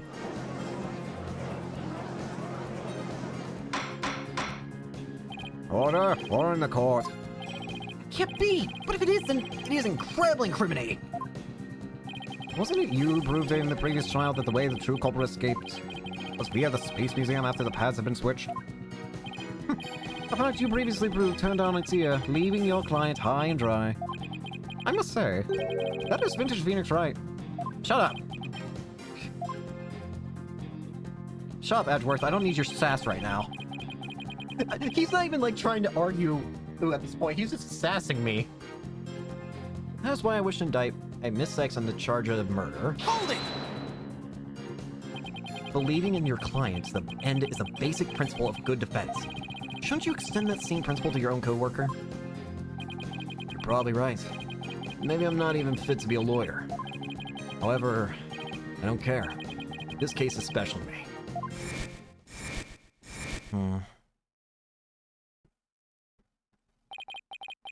Clay was my friend.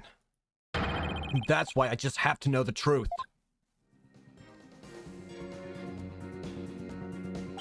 Apollo suspected his trusted coworker of killing his friend. To dispel his doubts, he investigated on his own, but that only led to more doubts.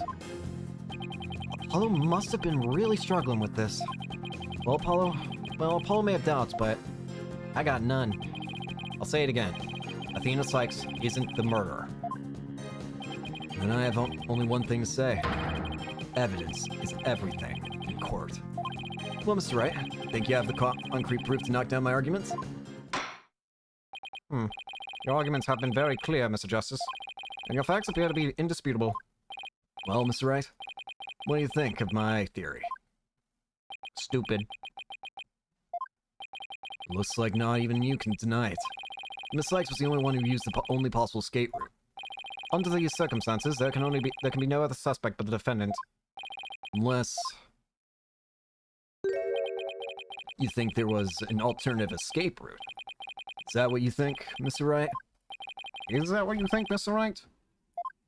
Is that what you think, Phoenix? Was there an alternative escape route? There had to be, right? That's the only thing I can think of. Of course. Yes, of course there must have been. Just don't ask me what. You're just bluffing again, aren't you? Me? Bluff? No way. He knows me too well. It's fine, Miss Wright. It's fine, Miss Wright. Even a bluff would suit me just fine. Huh? As long as you can. Clear up this doubt inside me! Wait, so is that what this is all about? I want to believe in Athena. I really do. But what is faith without doubt? That's why I need to question her guilt.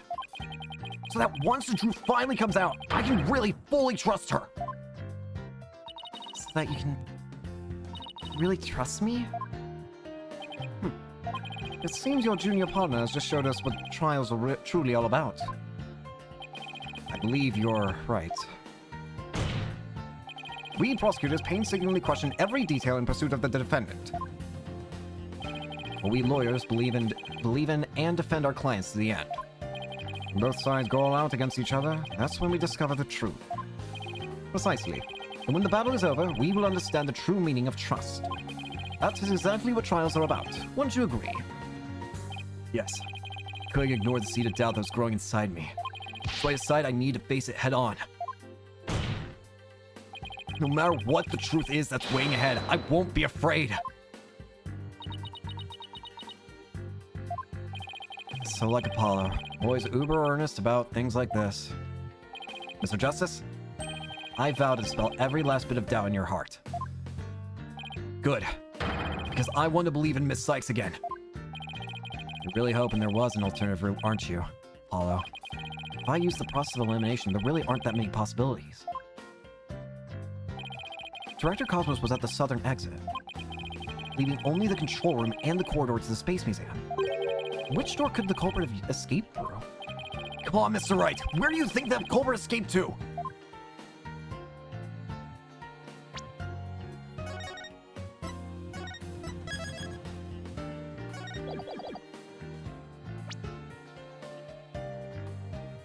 So Southern's out, the control room and the Space Museum. It had to be the Space Museum, couldn't it? Take that! They really only could have escaped through the corridor to the Space Museum. All they had to do was use the unconscious Mr. Starbucks Prince to get through the door. Objection! It appears that all you're trying to establish is that Miss Sykes' guilt. If the culprit used that route, the only exit would have been into boarding lounge 2.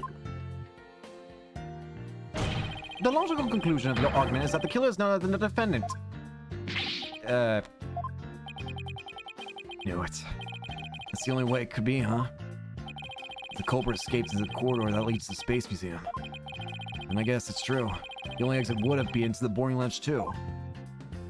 But Mrs. Sykes was the only person captured by boarding lounge 2 security camera. I investigated the crime scene thoroughly. But the only place the culprit could have escaped to was the Space Museum corridor. There weren't any other secret corridors or anything. So that leaves us with no other conclusion to draw but that Athena Sykes was the culprit. What could the answer be? Was there really no other escape route? But, hold on a sec. What if... Hang on. Is it...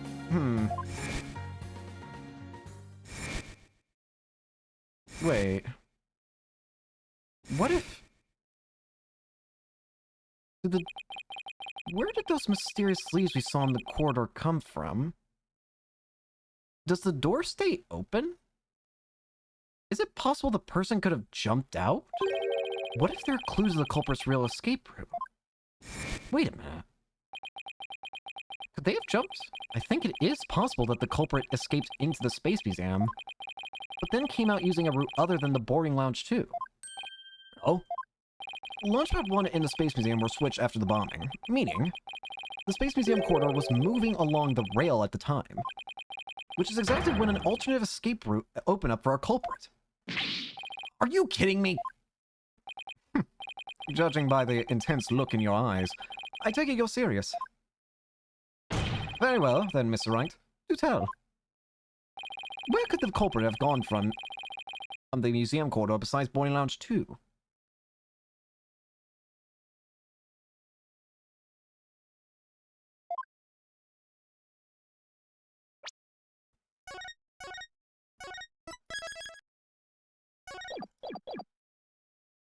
Is it outside? Like... Take that! We found something odd while investigating the museum corridor this afternoon. Namely, a few dead leaves on the floor. Considering where dead leaves come from, they point us to exactly where the culprit escaped to. Yeah, I remember seeing some leaves myself. Do you mean... Yep, while the Space Museum was in motion just beyond the corridor's safety door... Hey, was an alternative place that the culprit could have used to escape. In other words, the culprit's real escape route was... outside. The area outside the Space Center. You're freaking insane! Objection! Do you know how impossible that would be? That corridor is level with the 3rd floor! Even if the culprit tried to leap to the outside wall of the Space Center building, you would fall there dead! Yeah. Yes, they would. You are absolutely right. Ordinarily, yes. But after the bombing incident, the culprit could make use of a certain item. And what item was that? Was it exactly, Mr. Wright? Oh, wait. Is it the way... I think I know.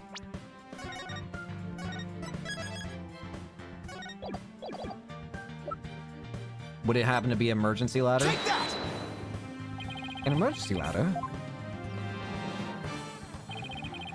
There was an emergency ladder in the 4th floor robotics lab. It was used that day after the explosion to help evacuate people. Miss Blackwell herself used that ladder to escape down to ground level. Recall that the launch pads were switched after the ladder was lowered. Bingo! The corridor would have passed by the ladder while the pads were being switched. And that's when the culprit literally sprang into action. Yippee! And leapt onto the ladder. What? Who would have imagined?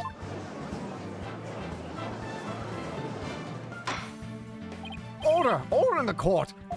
Well, an alternative escape route seems to have emerged. Which means someone other than the site should have been the culprit, right? Objection! Making things up on the flies in an attempt to sway the court again, are we, Mr. Wright? Your theory has so many holes, it puts Swiss cheese to shame. Alright, then, name one. I have here detailed information about this space center. According to this, the distance between the museum corridor and the main building during movement is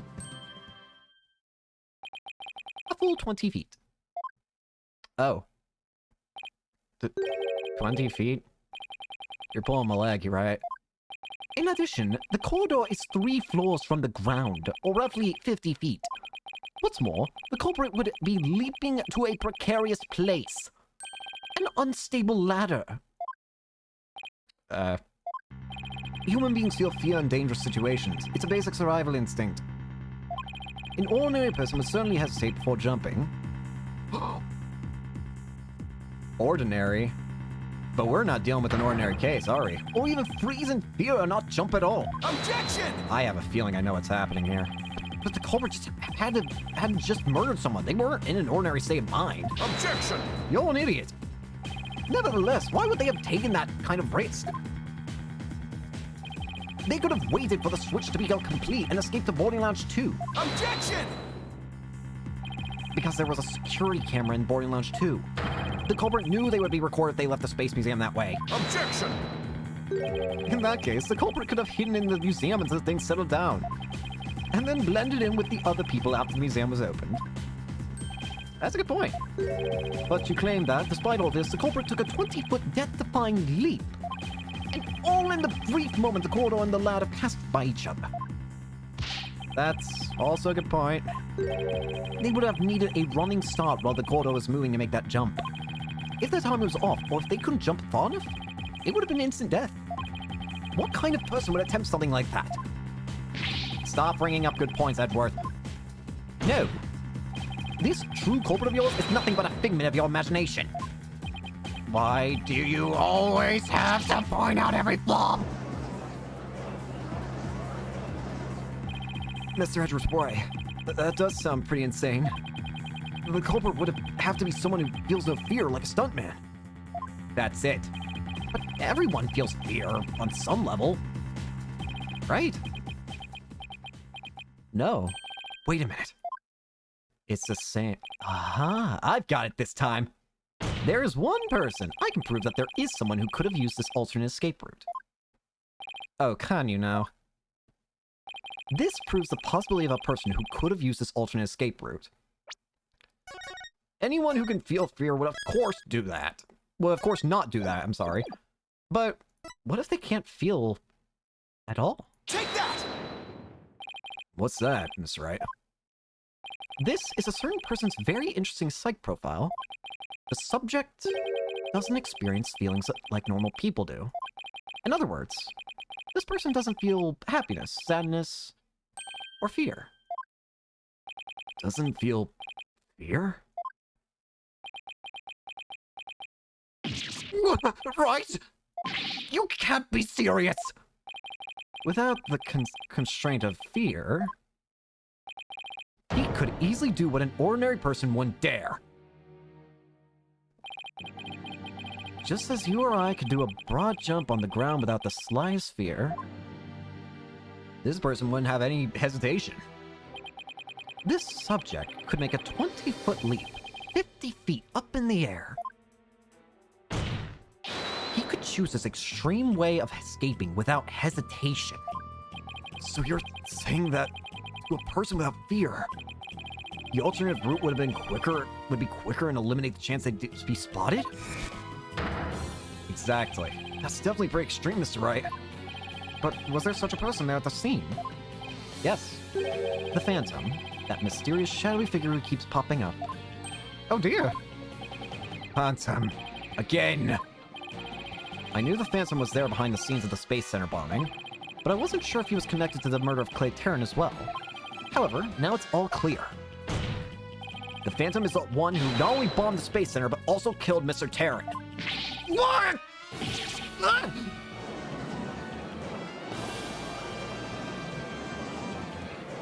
One and the same. Order in the court! Order, I say! Mr. Wright, please continue. There were just too many similarities between this case and the one from 7 years ago. But why, you may ask? It can only be because both incidents were the work of the same Phantom. So then, this Phantom is the one who killed Clay? But who is he? This Phantom has been haunting this case, pulling the strings in the background. So who is it? They killed Athena's mother and Apollo's friend. Who could this unidentified international spy be? Right. This escape route must have been a part of the Phantom's plan from the start. As was tricking Director Cosmos into switching the launch pads. The bombing on the second floor was meant to make the elevators and stairs unusable. That's why he gave advance warning and had planted the bombs where he did.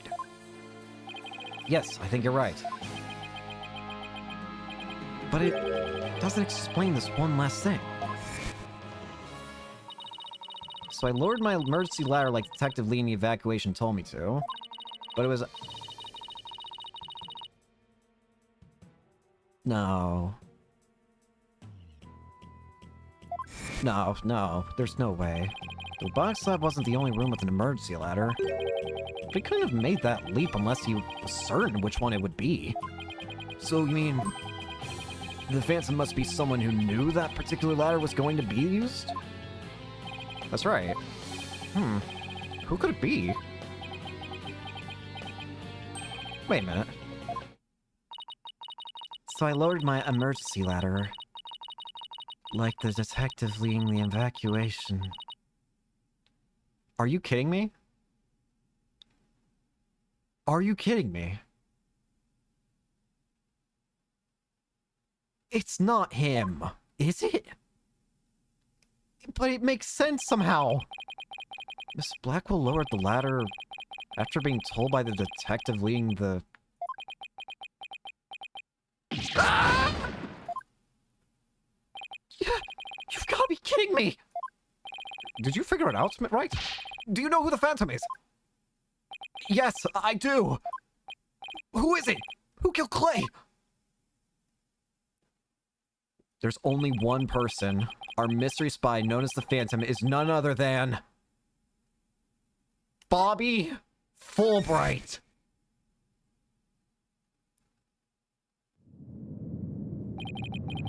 After the explosions, a member of the staff crossed paths with a certain detective.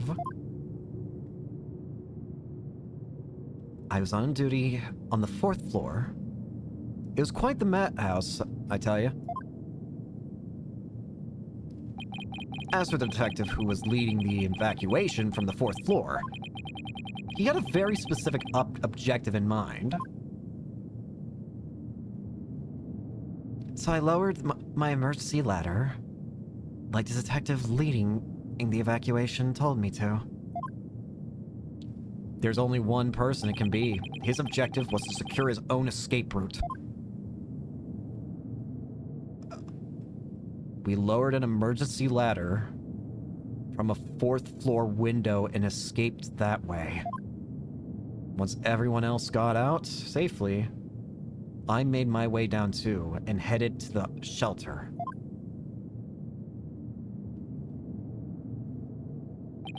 This is a detective you all know.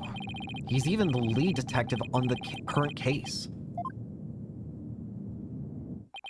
He appears to be a very emotional man, but his psych profile says he is without emotion. Take that!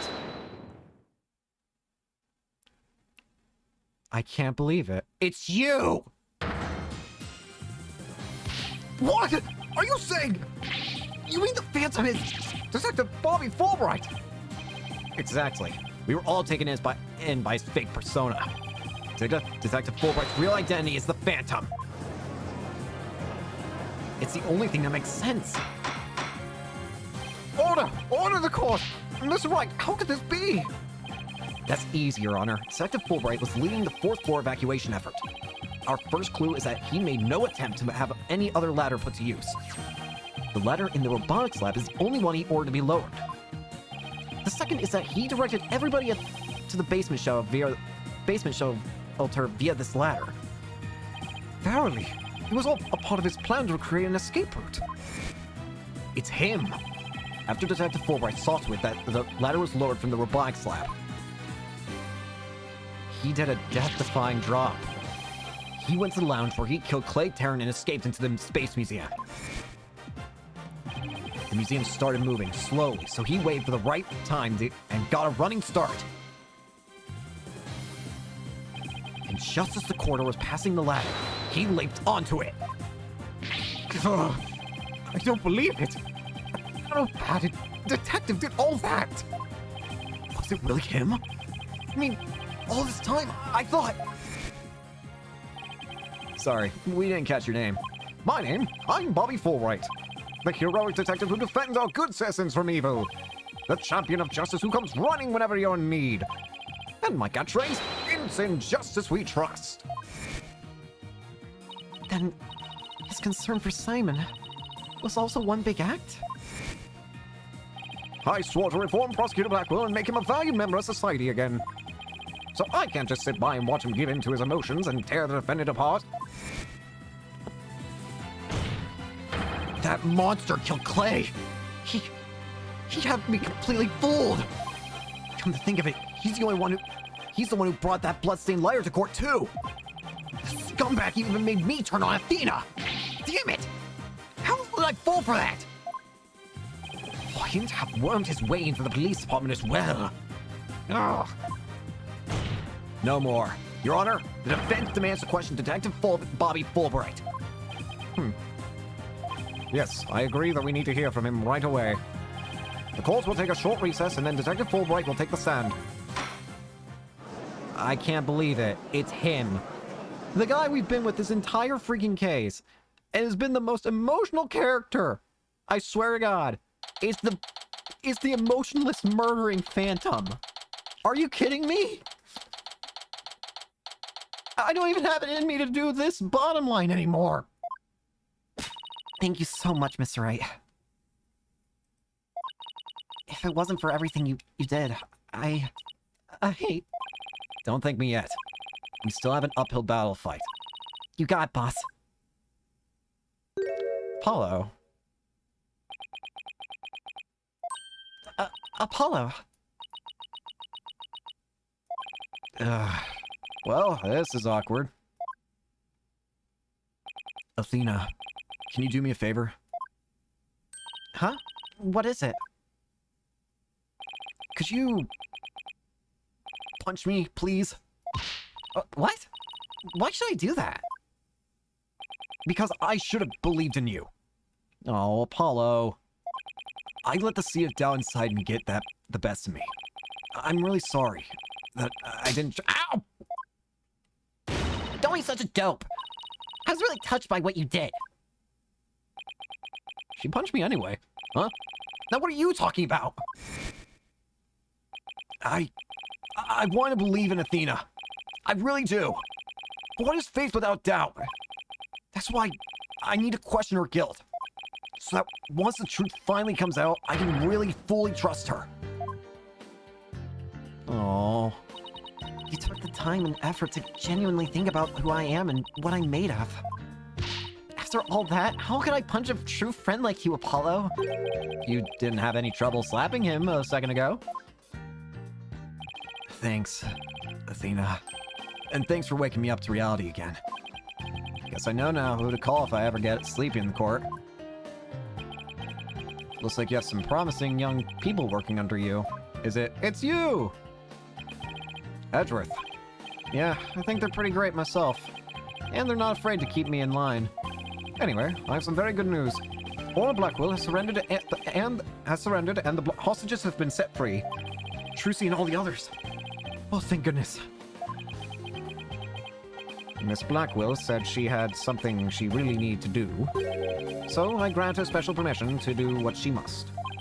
I wonder what it is. Oh, hey! Miss Blackwell! I didn't come to apologize, if that's what you're thinking.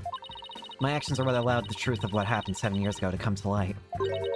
But I did come because I had something to say to all of you. Miss Aura... She better not be here to complain about something.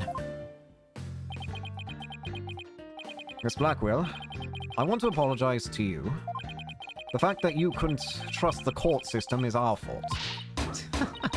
Yes, it's true, the courts are filled with incompetent idiots.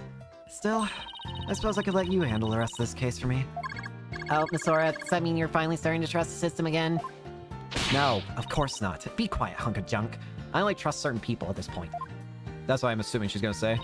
It's just, I wouldn't mind if you were the ones who took Mess's killer down. Leave it to us. We'll get him. So I guess that means she's starting to trust us, at least. I can accept that. Oh, Simon! Aura.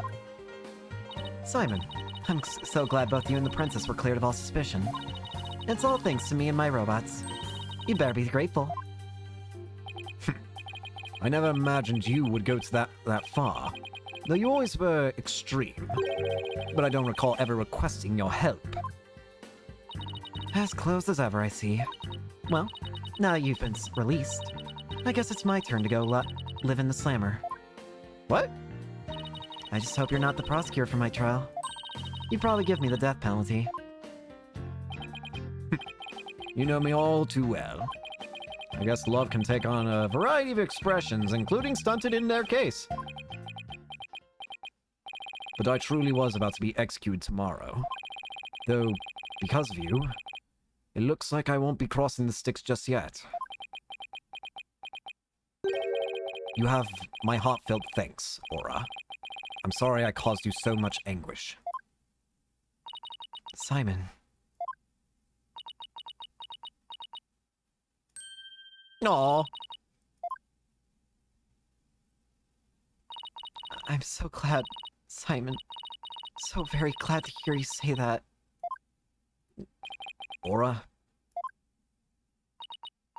Alright. That's enough of that. Bailiff, take me to the detention center. Aww.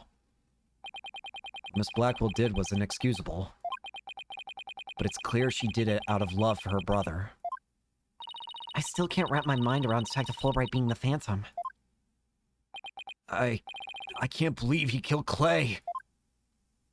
Right. And murdered my mentor, which brought great distress upon little Athena. Chief Prosecutor? Huh? Yes? I would ask a favor. Would you allow me to stand at the prosecutor's bench for this trial? Oh, yes! I love you, Edgeworth, but I feel like if anyone deserves to take the fam down, it's the man that he ruined his life. I wish to claim the Phantom's head by my own hand.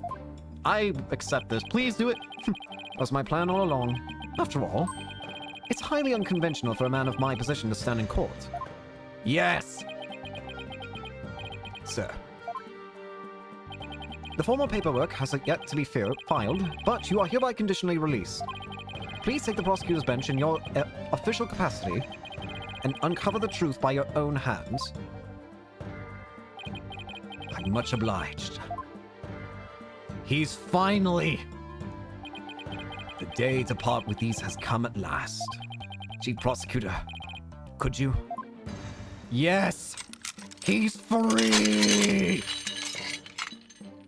He's finally free!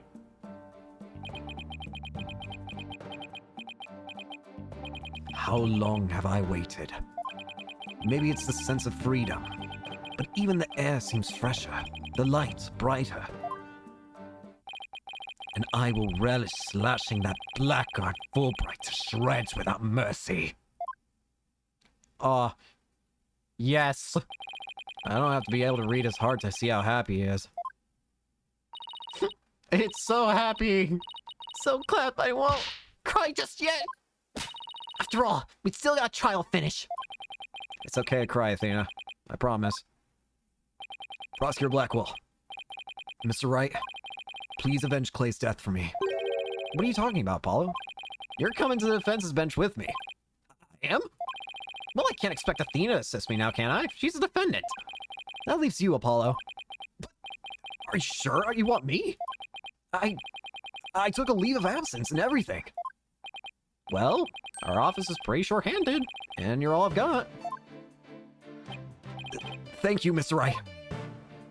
Apollo. Athena, I can say with all my heart now. I believe in your complete innocence. And now we're going to prove it to the world. Thank you, Apollo. I know you can do it. So, you won't be needing that eye patch anymore, right? Release yourself. Right. Because I'm fine now. Yes, sir. He's Apollo Justice, and he's absolutely fine. He's free. Finally.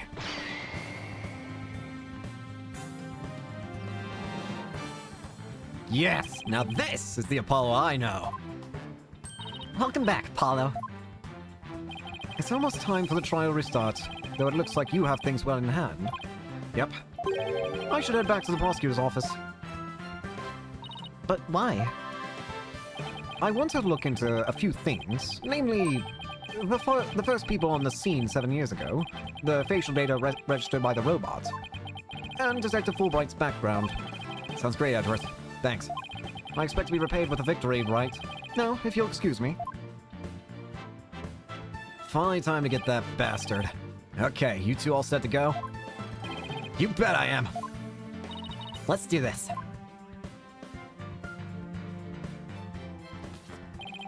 This is it. The final battle. The murder of Apollo's friend. The courtroom bombing incident.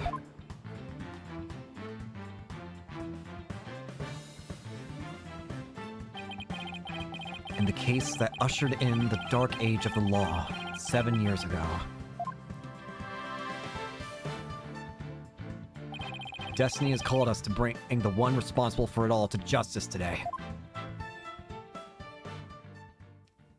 It's time to get that bastard. December 20th, 5:27 p.m. District Court, courtroom number 4.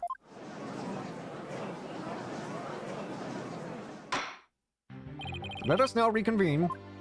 The defense is ready, Your Honor. The prosecution has never been more ready. You know, this is the first time we've been at the defense bench together since I debuted. Now that you mention it, although back then I thought you were more loud than you were reliable. You've really come a long way since then, Apollo. You've grown a lot. Well, there have been some hiccups, but I guess I've done pretty well. You still got that ego of his, though. Prosecutor Blackwell, with the 7-year mistake now resolved, you can finally take your rightful place. Yes, I guess we can keep the chip-chat for later. Bailiff, please bring in the witness immediately. Even with those handcuffs off, Prosecutor Blackwell seems to be pretty much the same. 7 years of grumpiness doesn't go away so easily, I guess. There's the bastard. Bobby Fulbright here. I heard I was needed on the stand, so here I am. Dr. Fulbright, do you know why you have been called to give testimony? Yep, because there is only one reason why I'd be called. And that is because it's time for justice! In justice we trust! Objection! Shut up. You can't fool us with that act anymore. Your justice is nothing but lies. What? Are you questioning the integrity of my sense of justice? I mean, sure, sometimes I make mistakes, but hey. He's acting exactly the same as always. Tell me about it. You must be feeling awfully confident. It's not gonna fool anyone anymore. Wright. If you wish to spell out his suspicions, then let's get to your testimony. Alright, fine. You want me to prove my righteousness? I can certainly do that. It's all an act, huh? The embodiment of justice. I am the very embodiment of justice itself. I won't have you make me into a villain with your far-fetched arguments. And this bit about the escape route is only a theory. You don't have any proof. And what we do have is proof that Athena Sykes is the culprit. This lighter with her prints on it. He's gonna be a tough nut to crack. So you're saying the suspicions against you are completely false? And that the defendant is the real culprit? That's right! Mr. Lawyer's escape route is totally circumstantial. He doesn't have any proof that I made a big leap onto a ladder. We don't have any proof. We don't have proof. You're correct about that. However, you don't have any proof for your claim either. I guess you're right. But you can't define justice with evidence. Who can define it anyway? Justice. Justice! Objection! Shut up. Don't make me break out a dictionary on you! Please don't throw a book at me. Tell me the Phantom didn't just make me set up a stupid pun for him. Let's just try not to lose focus, alright? But my justice is crystal clear. What's not clear are your eyes. Wake up and smell the justice. Silence! Uh-oh. Enough of your rubbish, Fulbright. If you have even an ounce of justice, then you will answer the court's questions and prove it. Prosecutor Blackwell. Prosecutor Blackwell looks torn. Well, Fulbright was his partner after all. Prosecutor Blackwell is right. The truth will be revealed in the cross-examination. The suspicions against Detective Fulbright are, at this point, only suspicions. As is my duty, I will judge the claims against the detective as impartially as I can. Does anyone have any objections? That's fine, Your Honor. Now, ask away and don't hold back. Well, there don't appear to be any objections. Very well, Mr. Wright. Please begin your cross-examination. He's gonna be very emotional to he's gonna try and act very emotional to prove that he is emotion-filled. But he's gonna have some sort of crack somewhere in his testimony. Like, he's gonna crack somewhere. And in that tiniest of cracks, I can figure out the truth. Hold it! The embodiment of justice? Those are just empty words. But they say if you keep saying something, it can eventually become the truth. Isn't that how people make their dreams come true, too? By wishing over and over? Isn't that just called, like, the Mandela effect or whatever? Alright. Let's just move on. I won't have you make me into a villain with your far-fetched arguments. Is this the final cross? It's the final battle. I don't know if that counts. Hold it! My arguments are hardly far-fetched. There's careful reasoning behind my theory. Well, yes, apparently there's reasoning behind behind even a tofu burger. But what we have against Miss Sykes, is not just reasoning, but solid evidence. And it's all called the lighter, with Miss Sykes' fingerprints on it in the victim's blood. Yes, that's true, but... Wait, Detective Fulbright was the one who brought that evidence to the trial. If you harbor any suspicions, I suggest you ask Fulbright. Right, don't know. Especially about that lighter. He's right. What exactly should I ask about? Might I ask the possessioning of the prints? Please tell the court about the position of the prints on the lighter. They're around the same spot on either side, as they would be if she were holding it up.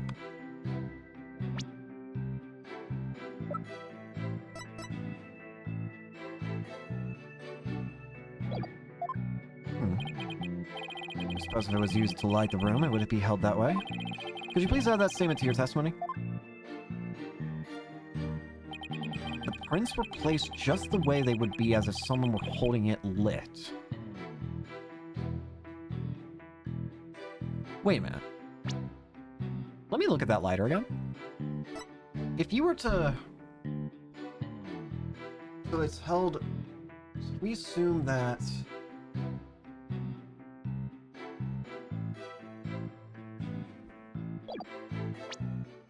Wait a minute.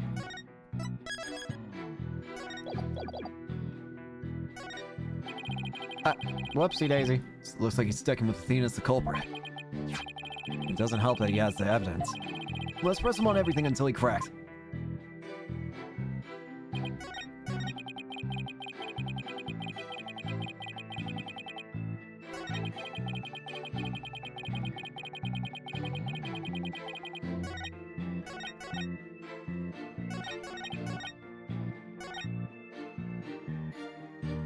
This bit about the escaper is only a theory. You don't have any proof. What we do have is proof that Athena Sykes is the culprit, the slider with her prints on it.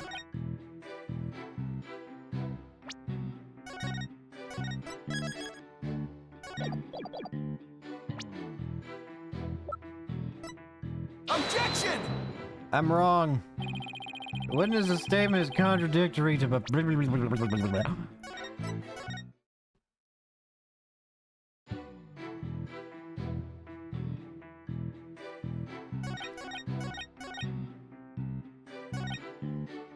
Hold it! Hang on, can I reread through this whole thing?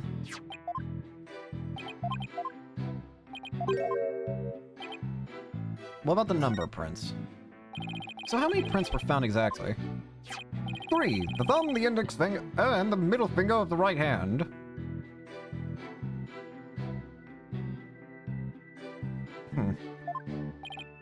Connor, that is an important statement. Could we please have it swapped into my testimony? You got it. You beat me to it. Me and investigating or testify, speed is key. 3 prints were on the lighter, the thumb, index, and the middle fingers of a right hand.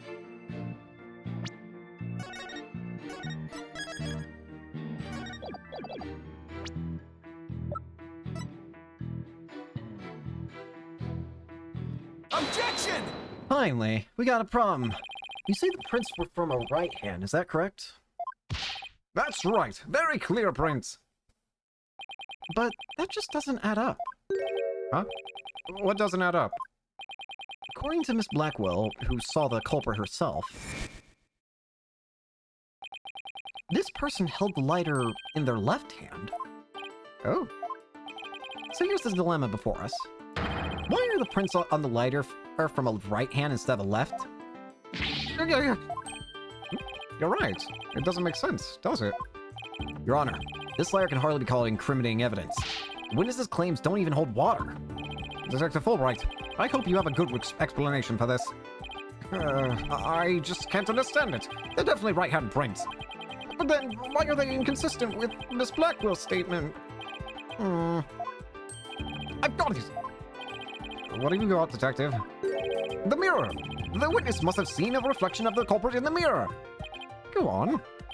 Miss Blackwell was looking in through the window of boarding lounge 1, wasn't she? I believe so. If you mean the little window in the back and to the right of the room. That's right. And across the room on the opposite wall Damn it, he's actually right. is a large mirror. I do remember seeing it. So you're saying... Yes, the culprit Miss Blackwell saw must have been a reflection of that person in the mirror. Oh, I see. In that case, right and left would be reversed, wouldn't they? Now do you see? That's the logic of pure justice! Objection! Your argument is only conjecture. You don't have any proof that what Miss Blackwell saw was a reflection. Silence! Uh-oh. Right, Dono. You'd sooner nick yourself than him like that. Put some more muscle into it. Huh? That's right. Besides, the lighter couldn't have been in the left hand. And why not? Miss Blackwell says she saw an Earth emblem on the lighter, didn't she? That emblem is only on one side of the lighter. You're right. There's no emblem on the other side. Exactly. As blank and smooth as a judge's fine scalp. If the culprit had held the lighter in their left hand, they would have covered the emblem. Uh-oh. What's more, this is the kind of lighter you flick open with your thumb before lighting. Some of the culprit held it in their left hand with the emblem out invisible, they wouldn't have been able to open it, let alone light it. But if they held it in their right hand, they could easily open and light it. This all means that the culprit was definitely holding the lighter in their right hand. Oh! Come back, my beautiful contradiction! To be as you planted a flower that bears no fruit. See how it withers before my flower of justice! He's tough. He's managed to discredit almost everything I've proven up to this point. In justice we trust. Now do you see? I'm not this phantom you've been talking about. I mean, are you sure there really is a spy? I bet they're just a figment of your imagination. Oh, it's so sad, so very sad, but I'm afraid Miss Sykes is the culprit. Hold it! Huh? Apollo? Detective Fulbright, I believe you said that the emblem is only on one side of the lighter. Are you sure about that? Of course I'm sure. Why don't you take a look for yourself and see? Do you see an Earth emblem on both sides of this lighter? Oh! That's it. I knew it. You're lying, detective. Pardon me? You mean... Yes, my bracelet reacted to his statement just about the emblem. He's definitely eyeing something big. And I think if we use my talent, we might be able to figure it out. Justice Dono, are you to use that sheet of yours again? It's not cheating, Prosecutor Blackwell. Very well. Whether I like it or not, I suppose we should use whatever works right now. Go on, then. We have Prosecutor Blackwell's reluctant a blessing, apparently. Okay, Paul, you're up. Here goes, then. Detective Fulbright, could you repeat that last statement one more time? What in the world are you up to? All right, fine.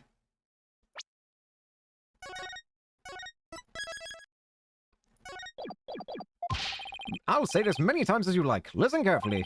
The Earth emblem is only on that's on the side that you can see when held in the right hand. A nervous twitch on the phantom, huh? The Earth emblem. Oh? Really now? That was an easy find. I can't speed it up.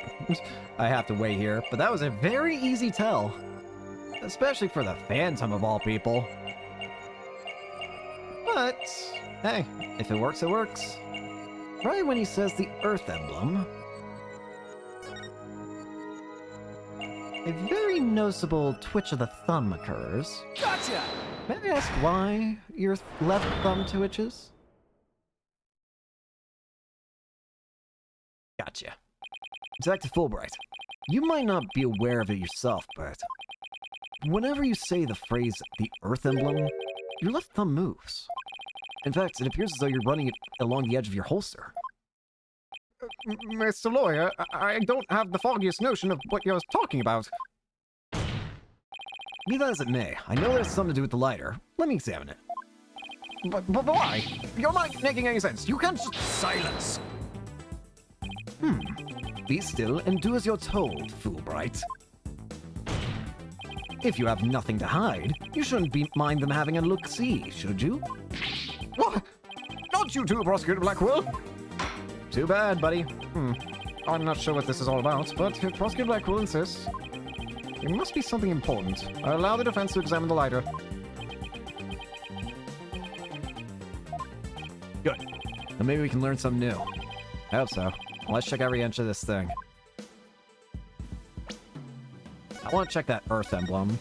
I think that's what's weird about this.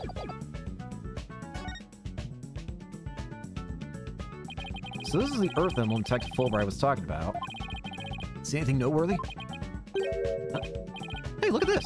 The emblem's actually some kind of button. Oh? What's this button do? Oh! What? It's a gun! What? Wow, it transformed into something. A handle, a trigger. Is this what I think it is? It's the 10mm gun, isn't it? We don't have it anymore, but whatever. It's the gun! There's no question, it seems. What you have there is a gun. A what? Hey, Bobby, why'd you know that and didn't say a thing? Gun? So that's it. Your Honor, please recall this morning's trial when Director Cosmos was on the stand. Bullet that hit the oxygen tank was extremely small, maybe a .10 caliber. This little compact gun probably takes bullets of that caliber. Looks like this is the gun that was fired at the scene. I'm flabbergasted. The lighter was a gun? When Detective Fulbright would touch his holster. That's right. Whenever he mentioned the Earth emblem, he must have subconsciously thought about the secret behind the lighter. In other words, he knew it was a gun from the very beginning. All right, you ain't looking you don't look innocent anymore, Fulbright. So how about you start coughing up? A lighter that transforms into a gun seems like a spy gadget to me. It's not the kind of thing any ordinary person can get their hands on. In fact, I'd say it's strictly in the domain of elite spies. Detective Fulbright, you will explain yourself. There's nothing for me to explain. I didn't know the lighter could transform. I mean, I was found in the Space Museum and then I brought it straight in. I didn't even have time to check it out. Objection! Whenever you mentioned the Earth emblem, you touched your holster. You subconsciously did that because you knew it was a gun. Oh, accuse me all you want, but where's your proof? You have any evidence that I knew the lighter was a gun? Exactly.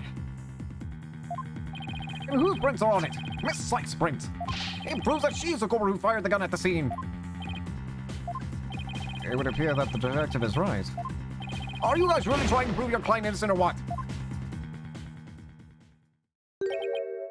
Although it pains me to do this, now that we are where we are, I have to make the following assertions coming from the prosecution side. The person who fired the gun at Director Cosmos in the lounge after the incident, and the person Miss Blackwell's for holding the lighter, and the person who murdered Terran, and the person who bombed the Space Center, are all the defendants, Athena Sykes. The prints on the lighter are decisive proof. Oh! Now do you see? A man on the side of justice couldn't possibly be the culprit.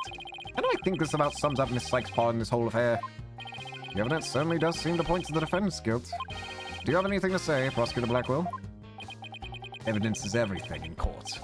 Therefore, Fulbright's claims stand firm. Calm down, Apollo. He's just saying that because he has to as the prosecutor. Mr. Lawyer, our job is to pursue criminals in the name of justice. You shouldn't cast suspicion on people based on something as dubious as a habit. In fact, you have a bad habit of showing up in court with an awful case of bed end. Objection! This is a man who wears sunglasses at night. If it's proof you want, it's proof you'll get. I'll prove that this lighter's not Miss Sykes, but yours. Sounds like you've hit on something, Apollo. It's just, if the prints on the lighter are the basis for accusing Athena, I think we should reconsider the credibility of the evidence itself. You mean, you think this lighter might be forged evidence? That's right. It could all be part of Fulbright's bigger plot. Did you do anything out of the ordinary while I was off on my own? I can definitely think of a few things. It is indeed. Have a look at this. What is this? A lighter? Detective, we'd like to run a comparison on some prints we found in the boarding lounge. Ah, yes. I just happen to have compiled the print data of everyone related to this case. I can always make another copy for myself, so it's all yours. Consider it a gift. If we assume he's been laying a big trap for us all along, there's gotta be something off about this piece of evidence. What's wrong with the lighter as a piece of evidence?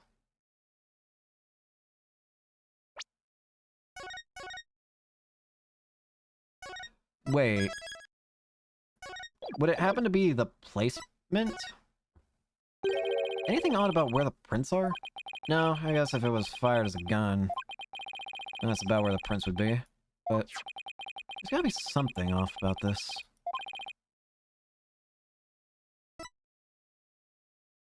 The owner? Are they really Athena's fingerprints? They definitely match the print data. What about the data itself?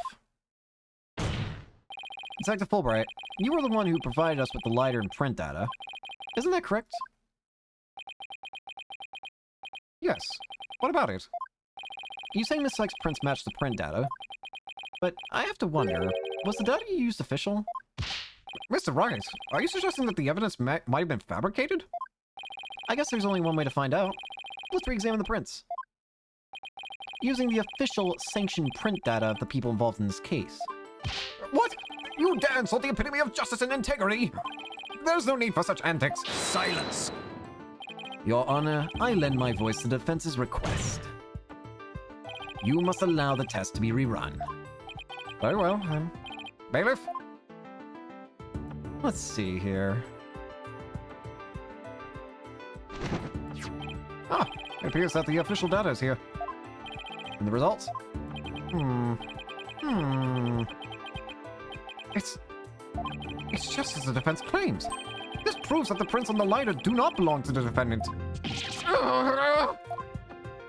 Yes! The fingerprints actually belong to the victim, Mr. Clay Terran. Really? Lighter updating the court record. Those were Clay's fingerprints on the lighter? Ah, I see. Come to think of it. Wasn't it you, Fulbright, who collected the victim's prints? I personally removed his glove during the investigation. We had to get his fingerprints to confirm his identity after all. When you took up the deceased's fingerprints, you could have easily planted his prints on the lighter with his blood. After which, you wiped the blood off of his hand. By your own admission, you were also the one who compiled the phony print data. All to put the blame on Miss Sykes.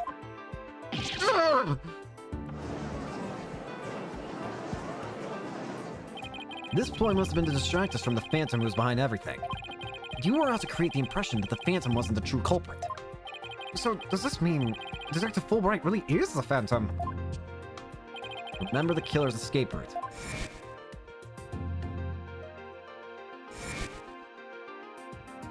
No fear.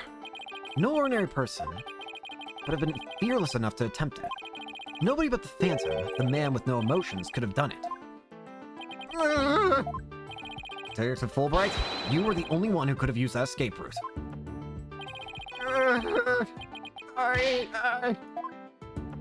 Fulbright, are you really the Phantom? Answer me, or so help me, I will slash you to tiny slivers where you stand. All right, I'll talk. I confess. I'm not the Phantom. Silence! I'm killing you. It's all over. Now be a man and admit it already! I'm not a spy. I'm an undercover investigator. I've actually been after the Phantom myself. Boy! Black will kill him. Black will kill him. Slash him up. Do it. Or send Taka to take his tongue out like you said with someone else earlier in the game. An undercover investigator. Sounds a lot less wholesome to me. Person who hides his identity and secretly investigates in order to uncover information. And that's what you really are, Fulbright. That's right. I was working to track down the Phantom. But sadly, even though I was supposed to catch the spy ended up catching me. He took my family hostage and forced me to cooperate with him. What? Objection! Boy! You're telling us this now, but if what you say is true, then who was the mysterious person Miss Blackwell Mr. Starbucks saw? It was the Phantom, I tell you. All I did was help him by having that emergency ladder loaded for him. Objection! Boy! I don't believe you. Then how do you explain the fabricated lighter? That was also one of the Phantom's demands. Being the detective in charge of the case, it was easy for me to fabricate evidence. Pinning the crime on Athena Sykes was just another one of the Phantom's orders. And you expect me to buy that? Fulbright, what was the Phantom's ultimate objective? I was told it was to sabotage the rocket launch. Someone who didn't want the launch to happen must have given him the order. Actually, I have to apologize to you too. The Phantom told me to get close to you. He ordered me to get back that psych profile you have on him. So he sent a buzzard of his own to tail me this past year, did he? I haven't been a champion of justice. I've just been a pawn of evil. A pawn of the Phantom who stole the moon rock and killed Dr. Sykes 7 years ago. Enough, Fulbright. Just tell us the Phantom's true identity. I don't know. He was very careful to hide it. He has top-secret information for all kinds of operations and countries. So there's a number of organizations that want him dead. People believed I was the Phantom. I'm gonna be killed on the spot. I bet even now. There are assassins lurking nearby. This case is about the Phantom after all. With your ceiling blown off, I suppose you are vulnerable to a sniper's shots in this courtroom. Just 2 seconds ago, Fulbright was treating Athena like a criminal. Does he really think he's going to lie his way out of this? But on the surface, everything does seem to make sense. This could be bad, Mr. Wright, if we can't find a flaw in his logic. He's right. After we come all this way, we can't let Fulbright wriggle free now. There. I finally told the truth. Now I hope you see how foolish it was to think I was the Phantom. Oh, what the? Huh? You're an intelligent man, Prosecutor Blackwell. Do you believe me, right? I believe you. I don't think you're the Phantom. What? Bullshit! How can you say that, Prosecutor Blackwell? It's obvious he's the Phantom. Silence! Evidence is everything, right, Dono? And you must admit there's no clear evidence that Fulbright is the Phantom. Yes. As I recall, the only solid proof we've seen up to this point is the fact that Detective Fulbright fabricated evidence. But...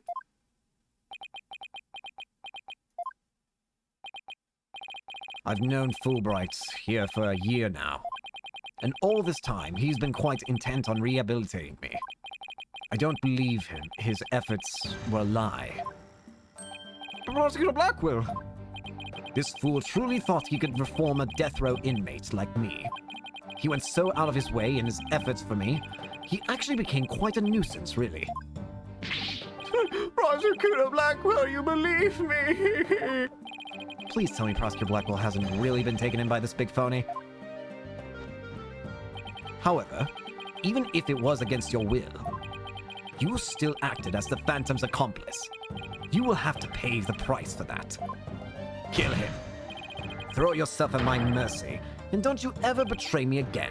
Have you got that? Yes, thank you. Oh, thank you. Such a bond of trust is rare and beautiful indeed.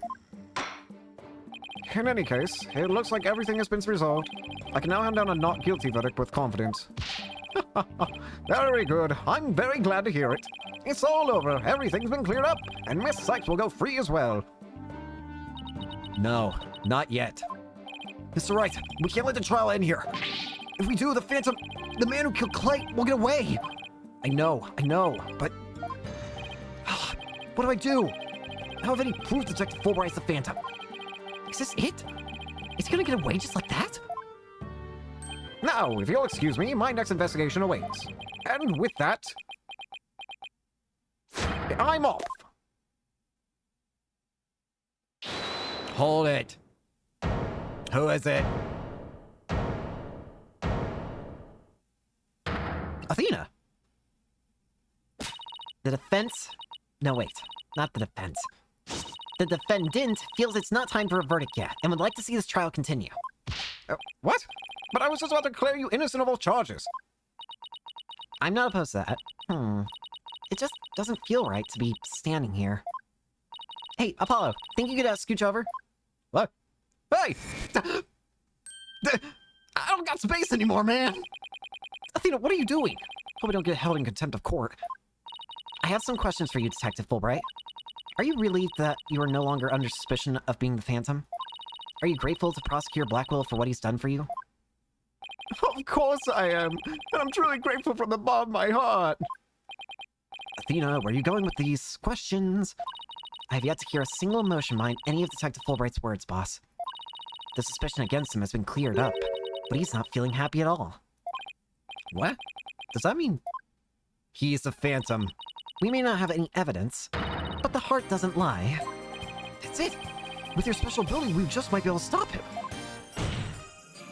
Your Honor, the detective has been deeply traumatized by our accusations. Yes, well, even before all this, I thought he was a rather odd fellow. If he doesn't get counseling right away, who knows what might happen to him? Prosecutor Blackwell, can you believe the nonsense the defense is spouting? Fulbright, I think you'd be better have that counseling. Not you two! You've been making batty remarks ever since you were accused of being the Phantom. Such as, you're an undercover investigator, and your family has been taken hostage.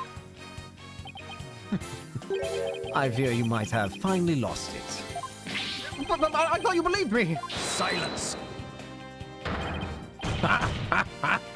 Oh, how you amuse me so. What's going on here? That was an excellent bit of psychological manipulation just now, Simon. I knew you would catch on, Athena. Huh? Mind filling me in here? Oh, great, they were doing a tag team. Guess we left you in the dust, huh, Mr. Wright? Simon was only pretending to believe Detective Fulbright. Because he knew I noticed if there was a lack of emotions like joy or relief in his response. So he gave me the chance to take a listen. And listen I did to the voice of Detective Fulbright's heart. What? You two were working together just now. Come now, Athena. Show us what's inside Fulbright's heart. You got it. Time to check the instant replay. Widget, mon ami, let's do this. Let's see what's inside Detective Fulbright's heart. This'll give us a truth that he himself won't give. The max amount of discord. Thank you for believing in me, Prosecutor Blackwell. I am an undercover investigator, but the Phantom was coercing me. He stole the Moonrock and killed Dr. Sykes 7 years ago. I'm a bad person for cooperating with such a man. But he took my family hostage. What else could I do? Well, here with all his over-the-top expressions and gestures, he's registering no emotion at all. It's just like I thought. I'm right in line with the Phantom's psych profile. You're not fooling anyone anymore, Fulbright. Huh? What the? Detective Fulbright, this lack of emotion proves you're a Phantom. What the? Huh? Whoa, what the? Hey, what's going on? Wait, hold it! What do you think you're doing, Detective? What the? Me? I'm not doing anything. He's trying to hack into the Moon Matrix program. I can't do anything with it like this. Taka, kill him! Ugh! Fancy device you have there, but I'll tolerate no cheating, thank you. Sorry about that. As an undercover agent, I tend to use my secret arsenal without even thinking. More like as a spy. Thanks, Prosecutor Blackwell. There, now you can't hack me anymore. I dare you try and hide your lack of emotions from us. Lack of emotion? What are you talking about? Of course I have feelings. As a matter of fact, you fooled me very deeply with that accusation. What's going on? All of a sudden I'm getting an overwhelming happy reading. Huh? But he's literally crying us a river over there. What? I think you screwed up. Oops, my mistake. How about this? Yikes, now he's angry all of a sudden? What's he trying to pull? Like it's not, it would appear our friend is not completely without emotion. It's just as it says in Dr. Sykes' profile of the Phantom. The subject has a unique psychological makeup with almost no emotional fluctuation. Oh, I get it. So he has some emotions, right? Precisely. Which leads me to wonder why you can't sense any emotions from him at all. I believe it's most likely because he's controlling his emotions. Very good, Prosecutor Blackwell. You are correct. It's the result of my daily training. A very important skill for us undercover investigators, you know. More like for spies. Seriously. But I wonder why he suddenly showed several strong emotions. Wait a minute. I think I know. I sense there's a feeling you're trying to hide with your exaggerated emotions, Detective. A feeling I'm trying to hide. That's a good one. You're the ones who have been saying I'm the Phantom because I don't have any emotions. I was just trying to show you the range of deep emotions I truly possess. Then you have no objections to me analyzing here, right? No, analyze away. But I will state it again. I am not the Phantom. And be forewarned that your analysis will have no effect. Because you're about to see what an undercover agent can really do. Alright, Fulbright. Me, the Phantom... Okay! Okay! This is not okay! It's gone haywire! Oh, I'm so sad. Stop. See, I told you I have emotions. How dare you accuse me of being someone who would kill over a moon rock? Wait, there's a consistency... Wait, this one's weird. Of all the emotions that are going haywire, sadness seems to be prevalent. I found it. Found the one emotion you're truly feeling. What? Hidden in the middle of that chaotic storm, I saw one emotion that never disappeared.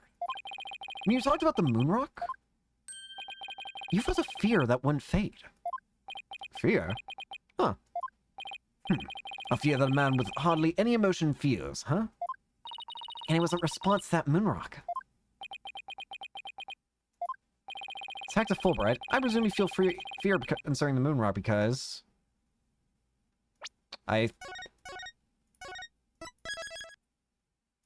Would it reveal his identity? Of course. That's it. It's the one thing a spy fears. Enough, Fulbright. Just tell us the Phantom's true identity. I don't know. He was very careful to hide it. He has top secret information for all kinds of corporations and countries. So there's a number of organizations that want him dead. If people believe I was the Phantom, I can be killed on the spot. I bet even now. There are assassins lurking nearby. This case is about the Phantom after all. That's it. If he gets exposed as the Phantom, he dies. Detective Fulbright, I think I know why you would feel afraid. You're afraid that the moon rock will somehow reveal your identity. If his identity were revealed, he would be killed immediately. That's certainly enough to make even the Phantom feel afraid. Me? Afraid? I don't know what you're talking about. So, there really is something about the moon rock that would reveal his identity. Apparently so. Wait a minute. Maybe the Phantom didn't so much steal the moon rock, but more like he had to take it with him.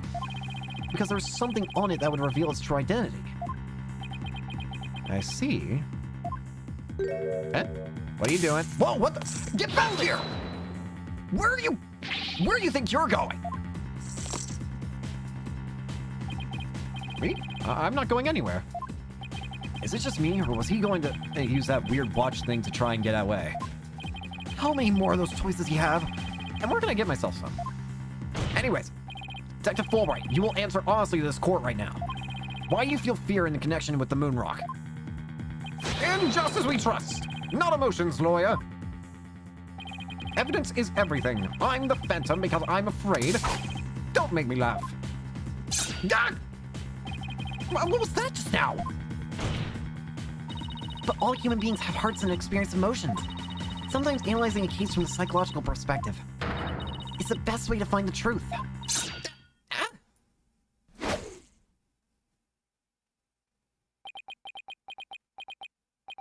It's all just a waste of time. All your efforts at analysis serve no purpose. And now, in this dark age of the law, nobody would believe your claim that it's effective. In an era when evidence is fabricated, do you truly expect feelings to be accepted as proof? And where exactly is your proof that I fear the moon rock anyway? Well, I admit I don't have any conventional proof, but I still say that examining a person's heart has its merits. Oh, really? Then why don't you listen carefully with those special ears of yours? Listen to the voices of the hearts of the people in the gallery. Huh?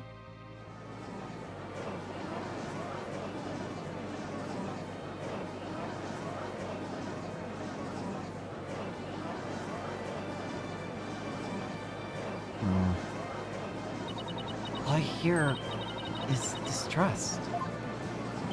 As you can see, the people are on my side. Because all they see is a strange little girl using a weird little machine. it's not like I use analytical psychology to falsely accuse people. Uh-oh. He's got Athena doubting herself.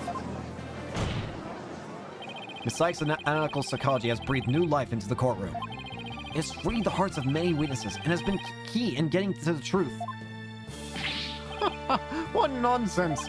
Your Honor, the defense's claim is a false one. I don't feel any kind of fear when it comes to the moon rock. I see. Very well. I will give the opinion of this court. In a trial, I don't feel that a person's emotions are quite as compelling as actual evidence is. But, Your Honor... There, you see? Nobody believes you and your trumped-up charges. However, I do believe Miss Sykes' analysis can contribute to making the truth clear. I have seen her do this firsthand several times already. Surely you jest. So does this mean... you will accept my findings in this trial, Your Honor? Yes, I believe your claim, Miss Sykes. I think there's merit in examining why the witness feels fear in regard to the moon rock. That is the court's opinion on this matter. And that's a win for me. No, a win for analytical psychology. Now, Mr. Phantom, you will tell this court the reason for your fear. Analytical psychology? My fears? Fine! I'll show you precisely why those abstract things can't be considered evidence.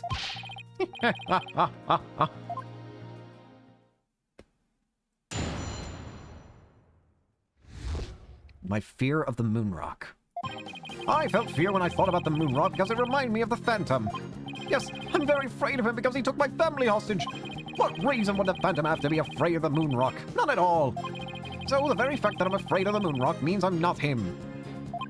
In fact, I'm on the side of justice.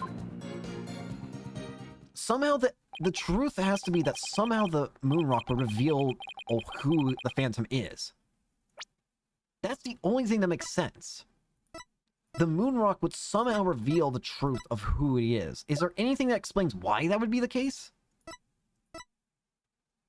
Like, why would that prove him, right? No.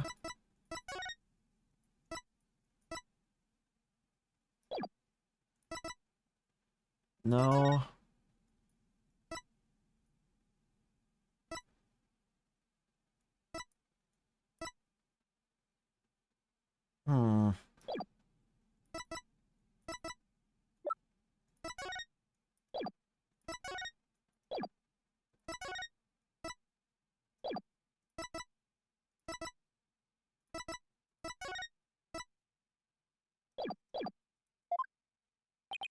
Sure, you sound convincing enough.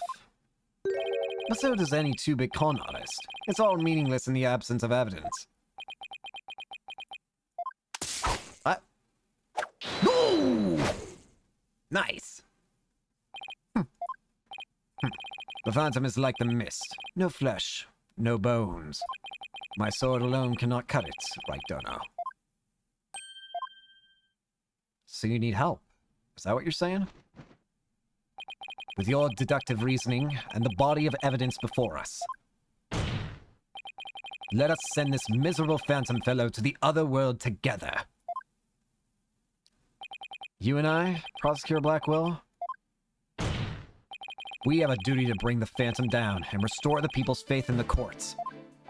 Indeed, by covering for Athena, I allowed the Phantom to escape. And as a prosecutor, I gave birth to the people's mistrust with my murder conviction.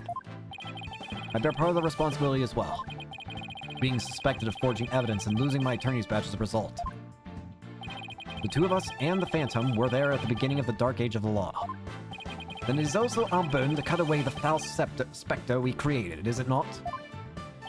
Until all that remains is the righteousness of the cult and the faith of the people. Trust, understanding, fragile ideals of the masses who are controlled by emotion. Humans can't truly trust each other, which is exactly why the illusion of trust is so enticing. Objection! Once two people overcome their misgivings, that's where real trust is to be found. You're free to believe what you want, but trust like that is stronger than you and your lies, always. Let's put an end to this. My fear of the moon rock. I have to prove why one would be afraid of the moon rock, and it's gotta be because the moon rock would in some way prove your identity, right? Final cross? The Phantom's hard, nah. Hold it! It only reminds you of the Phantom? Don't make me laugh. You are the Phantom! Evidence is everything in a court of law. Or did you forget? I was forced to testify over a silly thing like feelings. But those tactics won't work from here on out. You need real evidence. Hate to admit it, but he's right. Yes, I'm very afraid of him because he took my family hostage. Hold it! Your family? Like, who in your family specifically?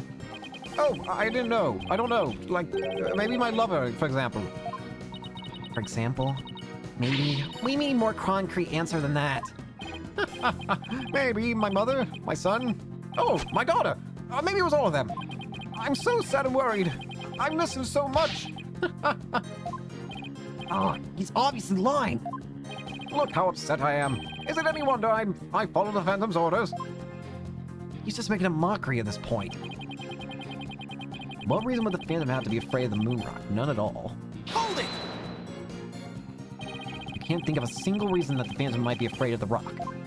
I thought the Phantom wasn't even supposed to have any feelings. How can someone like me, with my wealth of emotions, be expected to understand the guy? The Phantom, a person with very few emotions, would only be afraid of something really big, like his cover getting blown big. I'm willing to bet that the moon rock has something to do with his identity, but what? Maybe the Phantom's fingerprints are on the rock? But fingerprints can be wiped off. Then maybe he wanted the rock so bad he literally drooled on it and left his DNA. We're dealing with a spy here, Athena, not the Wait! I get it! Wait! I get it! I get it! I get it! I get it! True, but maybe the DNA part isn't too far off yet! Something unexpected happened to him during the incident 7 years ago. Yep! He was stabbed. And is it possible that blood got onto the rock? I just know I have something that can show the fan why I'll just continue with my testimony while you're pondering then, if you don't mind. You're scared because it's got your blood on it, doesn't it? If we can get some piece of that moon rock, then you're screwed.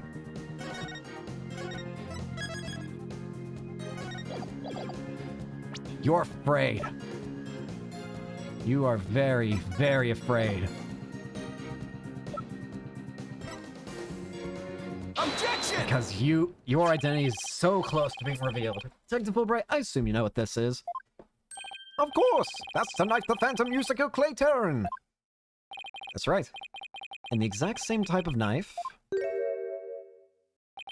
Miss Sykes used 7 years ago when she stabbed the Phantom's hand. Yes, that was discussed earlier, as I recall. He dodged at first, so I only got his clothes. But I tried again. And this time you got him, didn't you? I did. I remember it clearly now. The knife went into the back of his hand. Miss Sykes then stated that she remembers the culprit bleeding. It's my theory that the culprit's blood got on the moon rock, and he was afraid that if the blood was analyzed, his true identity would be revealed. That explains why the Phantom had to remove the moon rock from the crime scene. I mean, if we ran the analysis now, we'd know who the Phantom is. Yes, I suppose so. But unfortunately, the moon rock is in question is missing. That may be so, but I'm certain I can explain what happened to it in a great detail. You can? Of course. Not.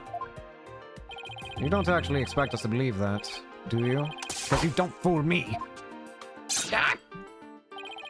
What this court needs is a bully-free zone! Ah, the infamous sword of the beguiling bluff. Its edges without compare. Come now, ready it with me, and show us just how finely it cuts. Your Honor, this is an outrage. Oh, I mean, this is an outrage! Ah! Go on, Wright, Dono. Let's start with something that's been bothering me for a while. Now, the culprit supposedly removed the moon rock from the lab. But in this video of him, it's nowhere to be seen. Oh, you're right.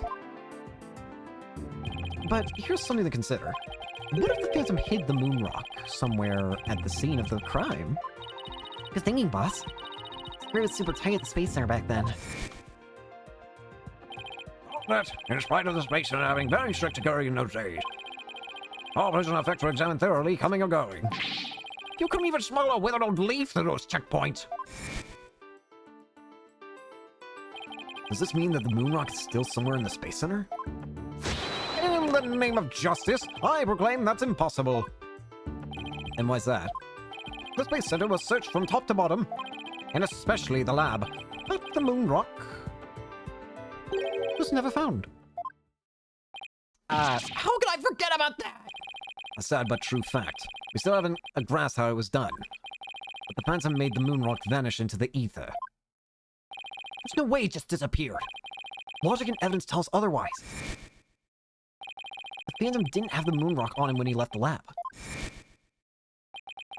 Yet a thorough police search didn't turn up anything. And it never turned up in the 7 years after that either. The Phantom made the rock disappear without physically removing it himself. But how? There must have been a way. Think, Phoenix, think!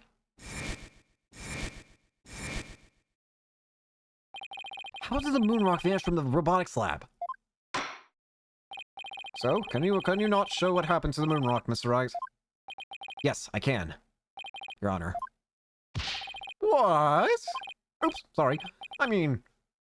What? In that case, let's have your answer, Mr. Wright. Wait, How did the Phantom make the moon rock disappear from the crime scene? wait, don't tell me. I think I understand. There's no better way to send something into the ether than with the beauty of space! Take that! That's where the moon rock was in?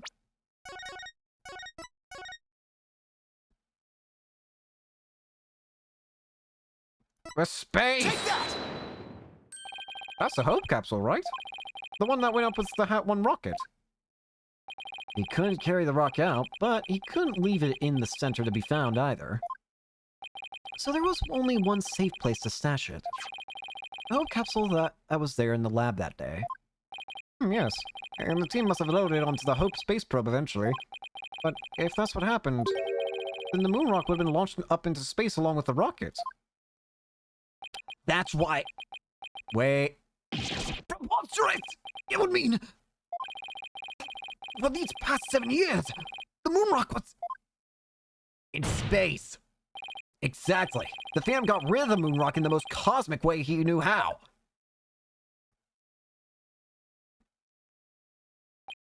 It was out there in the depths of space! Aboard the Hope space probe! What? That thing was just floating up there, and that's why you need to get it, and that's why the current events happen. Order! Order in the court! I understand now. Phantom's original scheme was to sabotage the Hat 1 anyway. Villain. He used his primary objective to conveniently kill two birds with one stone. That's right. He planned for the moon rock to be turned into cosmic dust down in space, thereby destroying the one piece of evidence that could reveal his true identity. But Mr. Starbuck and the others foiled the Phantom's plot. Hope's space probe sailed off safely on its mission and returned 7 years later with the capsule in tow. If we analyze the blood on the moon rock, it should make one thing crystal clear. You were the Phantom all along, Detective Fulbright. So he killed Clay just so he could get the moon rock back? At least so. His original assignment may have been just to sabotage that too, but at the same time, he also had to retrieve the evidence of his crime 7 years ago. That's why he went to the boarding lounge and attacked Clay as he made his escape out of the rocket with the capsule. In the end, it was all he could do just to escape himself, so he didn't get the capsule. He must have done everything he could to stop Fulbright. He probably hung on to that capsule for all he was worth until his very last breath. Oh, this is so funny! You make me laugh, you really do! Well, he's totally out of whack now. It's game over for you, Detective Fulbright. Why don't you just admit to it all now? There's nothing to admit. I'm Bobby Fulbright, undercover investigator. I tell you, I'm not the Phantom. The blood on the rock, it's just another of his schemes. A trap. Now I'm not sure what to think. I suppose if the Phantom is a spy with assault, a trap is not out of the question. Objection! But in that case, you could say anything is a trap. That's what makes it a trap. I've been framed into taking the blame for the Phantom. Your Honor, I believe our investigation is in order. Silence! Further investigation. More like plotting your escape. But no more. I will bring you to justice myself if I must. Here and now. I guess it's time to show you just what I'm really capable of. Die, Simon Blackwell! Hey, you guys are really... Wait, who? What now? What? Edgeworth? What are you doing here? It looks like I made it just in time. Yeah? What? Did you find something out? Edgeworth, I have good news for you, Mr. Wright. I've uncovered some very crucial facts. Did you find something about the Phantom's true identity? You might say that. I started by looking into the first people on the scene 7 years ago. All three, an employee and 2 officers, were registered in the robot's recognition systems. But none of them looked the least bit like Detective Fulbright. What? Wait, really? That's not good. But there's more. I've yet to share my most important finding. Mr. Wright? Prosecutor Blackwell? You best brace yourselves. I do not like where this is. I do not like you saying that. What is happening? Uh-oh.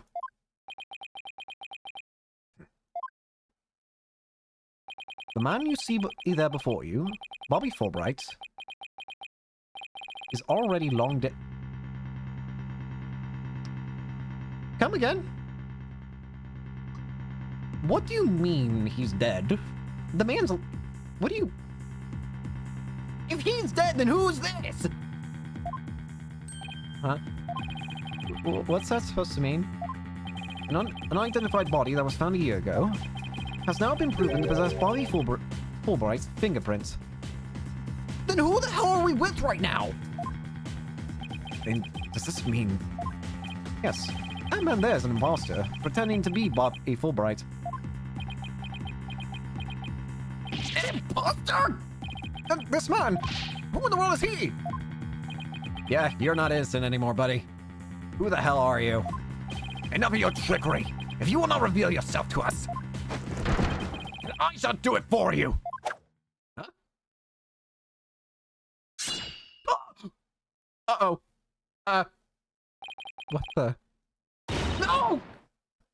His face! Aw, look what you did to my mask. Mask? What is the meaning of this witness? Okay, you got me. I guess I have to show you who I really am now. Oh god. Who are you? It's... What? What? Huh? That doesn't make sense. What? Wait, that's... Hey, Paul. Yep, it's me, Solomon Starbuck. Mr. Starbuck, but that can't be right. You can't really be the Phantom, can you? Silence! Of course not. The real Starbuck was aboard the Hat 1, which was set to be destroyed. Yeah, this is just another mask. I mean, didn't I tell you? I'm an undercover investigator. I can change identities at will. I can be anyone I want. Objection! Not so fast. I have the Phantom's psych profile right here. We compile a psych profile on you and compare the results. It will prove that you're the Phantom. Oh, great. Who is it now? Oh, wait, it's you. Oh, dear. Time for me to show you the real meaning of the phrase the Oh, no. It's time for me to show you the real meaning of the phrase the end justifies the means. That voice. Those words. Hey, Professor Means. I cannot accept such evidence here, Miss Sykes. Professor Means? Mask? Yeah, I was about to say, there's no shot that's Professor Means. I'll take what I mean once by any means necessary. Now, give me that evidence. Huh? Huh? Huh? Uh-oh. Time to take out the trash. Permanently. Bastard! How could you? Now do you see how powerful the end justifies the means can be? Silence! You can't escape, though, the fact that you're just no one. How pathetic. You can't even speak without wearing another man's face. Ah, but that's the life of an undercover agent for you. My real face has no meaning or value to me. Or perhaps it really is the case that you don't even know who you are anymore. Oh. Oh, wait. What must you see when you look in the mirror, Mr. Phantom? Not an awful lot, I'd wager. I see. Does he even know who he is anymore? Or aren't you just the master of psychology, Blackwell? That's right. I don't know who I am. I am always living as someone else for my assignments. I don't remember what my face looks like. Or even what my personality was like. My face, memories, personality, beliefs, emotions, and soul. I left them all behind. I have no self. I am no one. I am nothing but an endless abyss. An abyss? What's with this guy? Is he even still a human? And now we resume with your lesson, Professor Wright. Huh? I believe you made this argument earlier. If you were to analyze the blood on the moon rock, you could prove that I am the Phantom. I believe there was blood on the moon rock in that capsule. Now that we know you aren't even Bobby Fulbright, your claims of Phantom Trap won't work anymore. Then why don't you bring this moon rock in? It's blown up, isn't it? This decisive evidence from the Hope Capsule. I think I will do just that. Get ready, because the Hope Capsule is about to seal your... Fudge! It was a courtroom bombing from the other day. The capsule was there in the courtroom as evidence, and it was blown to submiddle range. Of course, that's why you wanted it bombed. It looks like you finally caught on. Full marks for the defense for effort.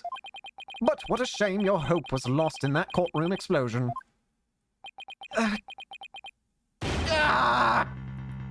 So that's the real reason this courtroom was blown up. It was all for the fan to destroy that one piece of evidence. I can't believe it! Have we really reached a dead end after coming all this way? Has the only evidence we have on this guy really been destroyed? How dare you continue to call me the Phantom? As I've said all along, I'm just a nameless undercover agent. Objection! Boy! And the defense will continue to assert that you are the Phantom. Furthermore, we have proof. Or at least a prayer. A prayer ain't gonna save you. I'm afraid that won't do, Mr. Wright. At least put some weight behind your swing, right, Dono?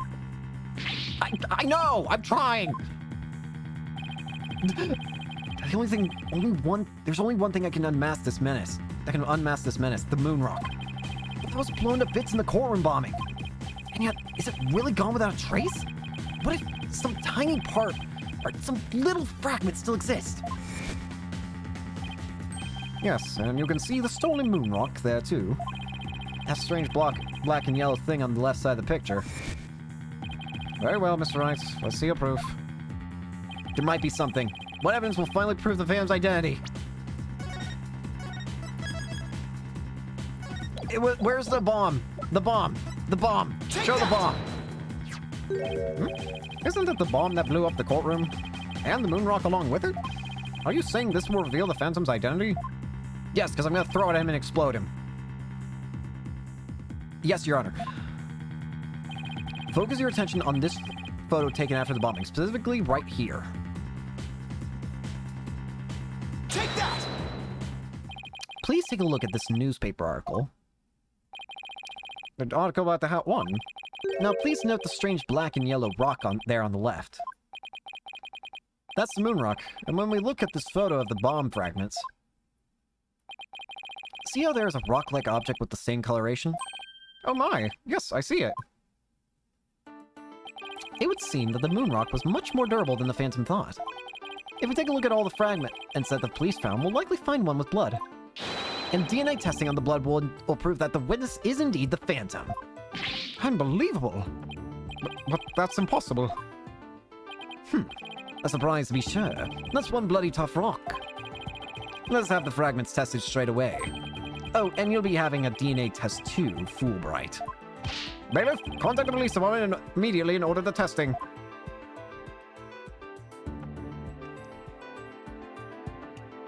Taka. Prosecutor Blackwell, what do the test results show? There was a rock fragment that had blood on it, that appeared to be several years old. DNA testing revealed. Well, I'm sure you know full well what it revealed. They confirmed it was a witness's blood, didn't they? There's no use in trying to talk your way out of it anymore. Admit it. You are the Phantom. Objection! Excuse you? Wait, that was me, wasn't it? Oh, please don't do this! No! Huh? Mr. Wright, did you just raise an objection to yourself? No, I didn't say a word. That was my objection, Apollo. Oh, God. Here we go. Hi, I'm the villain now. Why? It was a pretty good objection, too. Don't you think? Stop! Now he's me! So, did you have an objection or not, Mr. Wright? Huh? Oh, no, not really, Your Honor. No, not you, Mr. Wright. I mean the witness, Mr. Wright. Could this trial get any more insane? Mr. Wright, this fragment of rock in the photograph and those just like it. How can you be so sure they're pieces of the same moon rock that was at the robotics lab? Care to explain what you mean? Well, there may have been a rock or two in the courtroom that had my blood on it. But how do you know they're not just rocks? You can't prove that they're the moon rock, right? Objection! Don't be absurd. Just compare the fragments with the rock in the newspaper article. Anybody can see they're the same. They have the exact same coloration. Objection! But maybe some other rock with the same coloration happened to be in the courtroom. It's highly unlikely a rock with such a unique appearance just happened to be here. But you can't deny it's a possibility. Objection! Your blood was found on one of the fragments! Paulo, there's nothing suspicious about my blood being on a piece of rock. And why not? I know it sounds like an excuse, but several years ago, I tripped and fell in this very courtroom, and was hurt pretty badly. Maybe that's how my blood found its way onto a piece of rubble. Even he must realize how ridiculous that sounds. And yet, I suppose it's not completely out of the question. I see you're starting to sweat, Mr. Wright. I thought that the worst of times are when lawyers have to force their biggest smiles. You're the last person I want to hear that from. Well, why don't we get those fragments analyzed? We could ask an expert to verify if they were from the moon rock in the robotics lab or not. I'm sorry, but I'm afraid that just isn't going to be possible. And why not? In order to prove that the fragments are from what you say they are from, you need a sample of the moon rock from 7 years ago to compare it with. But that moon rock doesn't exist anymore, and there's no sample data left either. So you see, short of going back in time, there's no way to prove that any of the fragments are from that moon rock. Oh, no! There's really no way to prove it. Are you finally ready to throw in the towel? Objection! No. I refuse.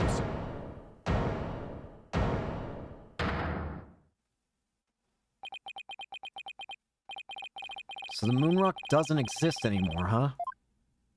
That's right. It's such a valuable rock, too. A shame, really. But it's lost to us forever. He's wrong. It's not completely lost. There's one piece remaining. There's another piece of it right here by our side. A shining fragment of hope that can turn everything around. The final piece of evidence to put this phantom away for good. The defense has a piece of evidence that completely contradicts your claim. You have what now? A final fragment of hope that was passed down with great love and care. We do? We do.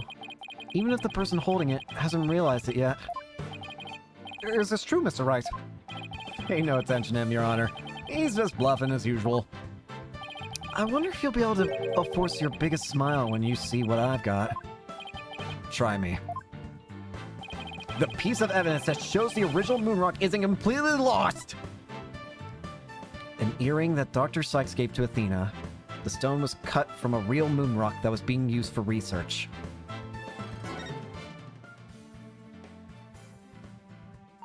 But just about the only things my mother left with me are Rigid. And this earring. Maybe she did love me. In her own way. She did. She truly did. Athena, you may not know it, but your mother left you with a very important piece of evidence. She did? You're bluffing. You don't have anything of the kind. Oh, but we do. Evidence that will finally corner you. Because we have a Moonrock of our own. Yeah! Oh! You mean... Exactly. A gift Dr. Sykes left her daughter. An item Athena has cherished and worn all these years. As distant as Dr. Sykes may have seemed to her daughter, that fragment of her love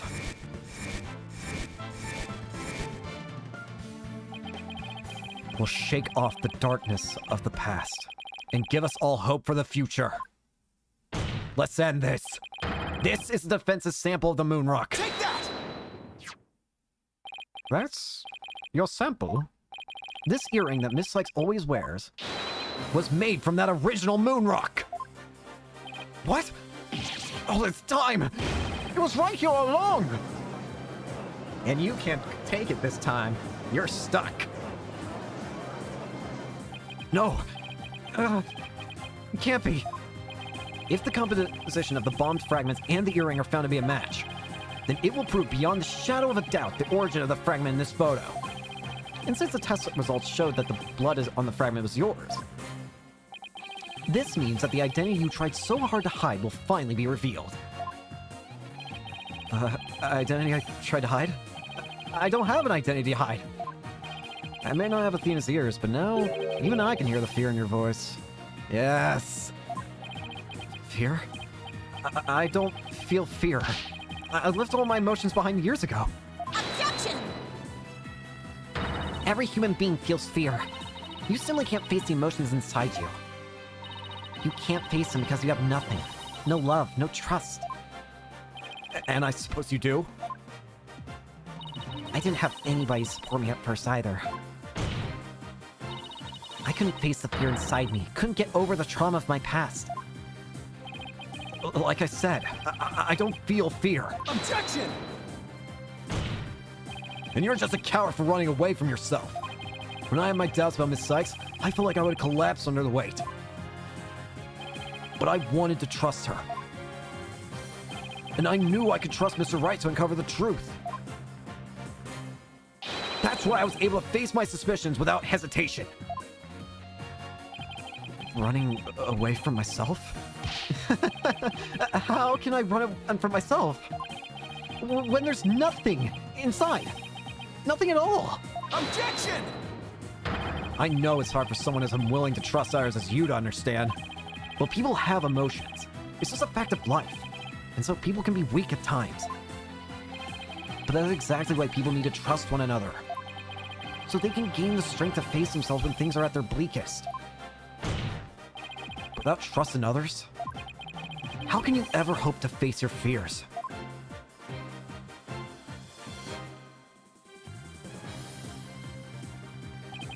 The fear inside of me? Is this? No. Ah! Ah! There we go. I'm afraid. I'm scared. Ah! I feel fear. You can't run yourself. Remove that mask and unleash your emotions. Confront your guilt head on. With your own true face. It's over. My own true face? No, please don't. I know you're here. Where are you? See? I haven't revealed anything yet. Honest.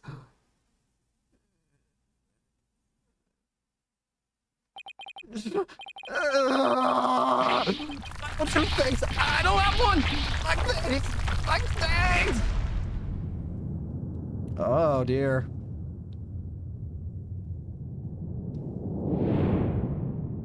Oh god. He's going between everyone. Is this my face? Is it? Is it? No! It's not it! No!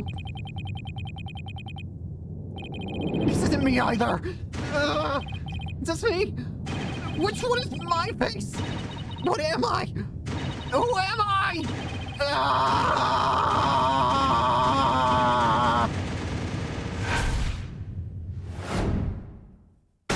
Oh! There he goes.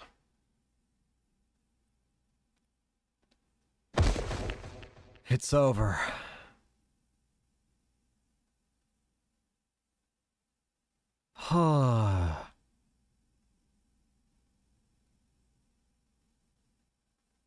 Well, did he get shot?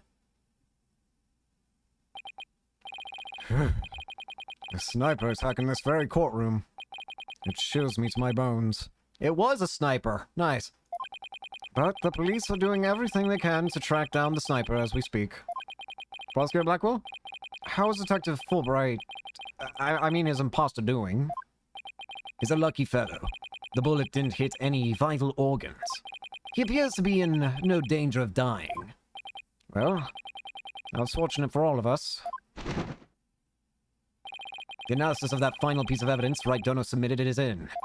The composition of Miss Sykes' earring and the fragment with the blood on it match. We can now be certain that it is a fragment of the moon rock in question. The murders and the bombings at the Space Center, both past and present. The bombing of the courtroom number 4 and all of his other crimes as numerous as the stars. Under suspicion of all of these things, the spy known as the Phantom has been incarcerated. The prosecutor's office is now responsible for his well-being. There are still a myriad of things we wish him to tell us about, after all. Thank you, Prosecutor Blackwell. Well, it's time to finally bring this trial to an end. But before I do, will the defendant please return to her proper place? Oh, yes, Your Honor. I kind of forgot, you're supposed to be the defendant here. Hi. Now then, this court finds the defendant, Athena Sykes, not guilty! Yippee! Yippee!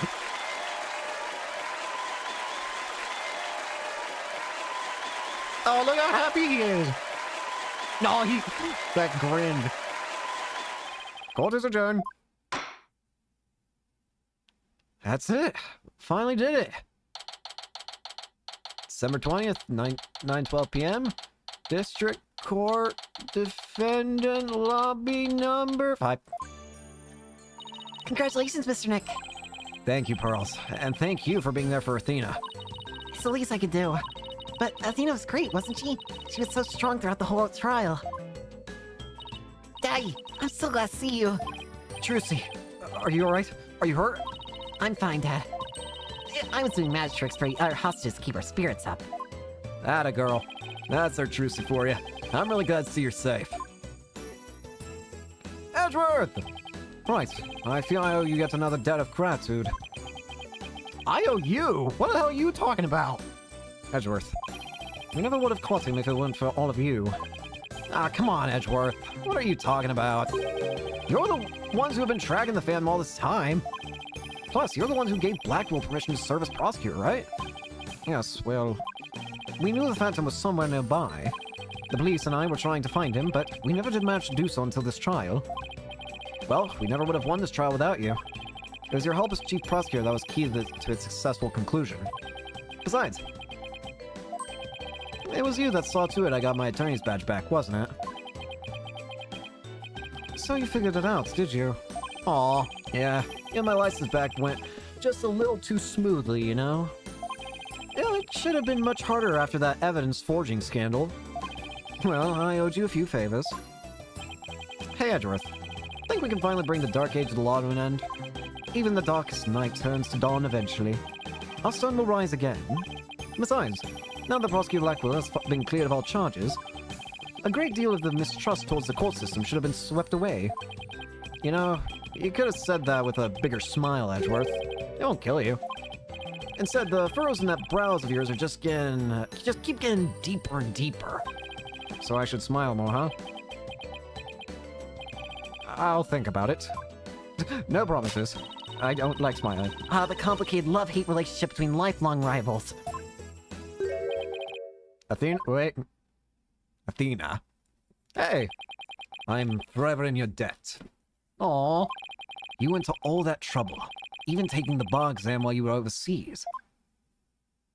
Well, I knew if I didn't get your sentence overturned fast, you'd be executed. So I studied and studied. I was frantic. I'm so glad I made it in time.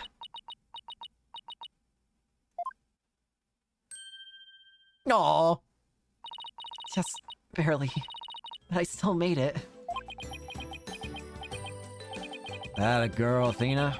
Let's go see you finally let your tears out. So what are you gonna do now, Blackwell?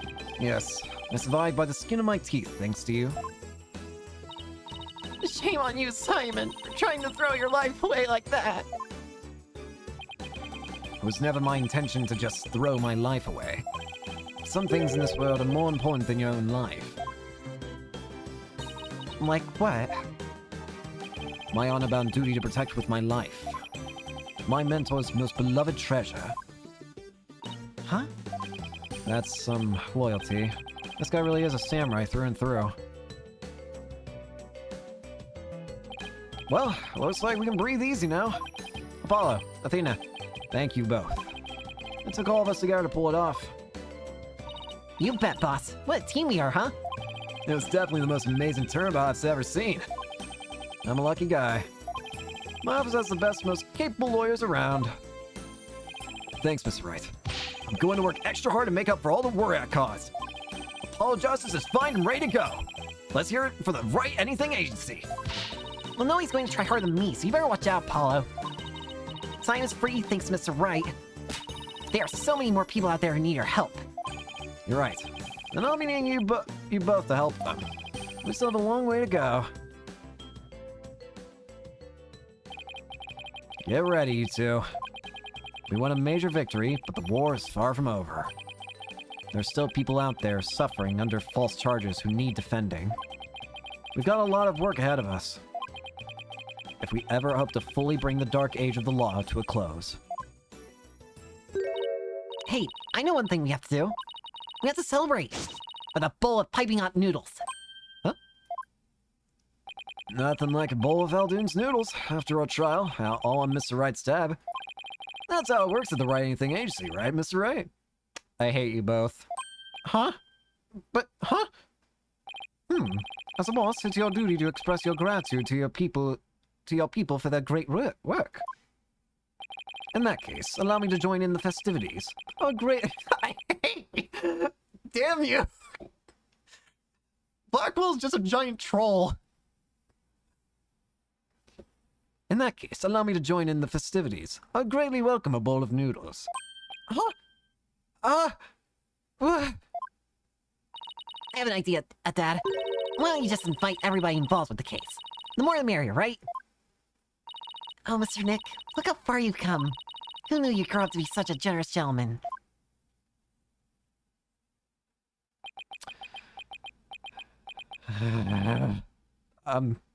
Guys, under these circumstances, there's only one thing I can say. Well, if I could join in. Hey, no fair. I want to say it too.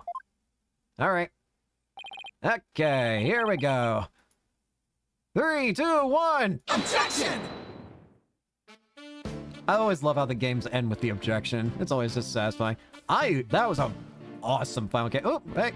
I was trying to think of something nice I could do for Polly now that he's back. So I decided to go around and get a bunch of jobs for him to do. Find a lost cat, install an air conditioner, give a computer lesson, find a lost item. You think I should have found him a few legal cases? Nah, that's okay. This is the Wright Anything Agency after all. Why did I come back? That was an amazing last case. It was super satisfying actually finally getting the Phantom reveal. Hey, Thea and Paul were so wonderful in court. I better study as much as I can if I want to be a judge someday. My grandma says eat lots of peppers and they'll ignite your passion. Oh, but I should figure out which ones to grow. Green peppers, yellow peppers.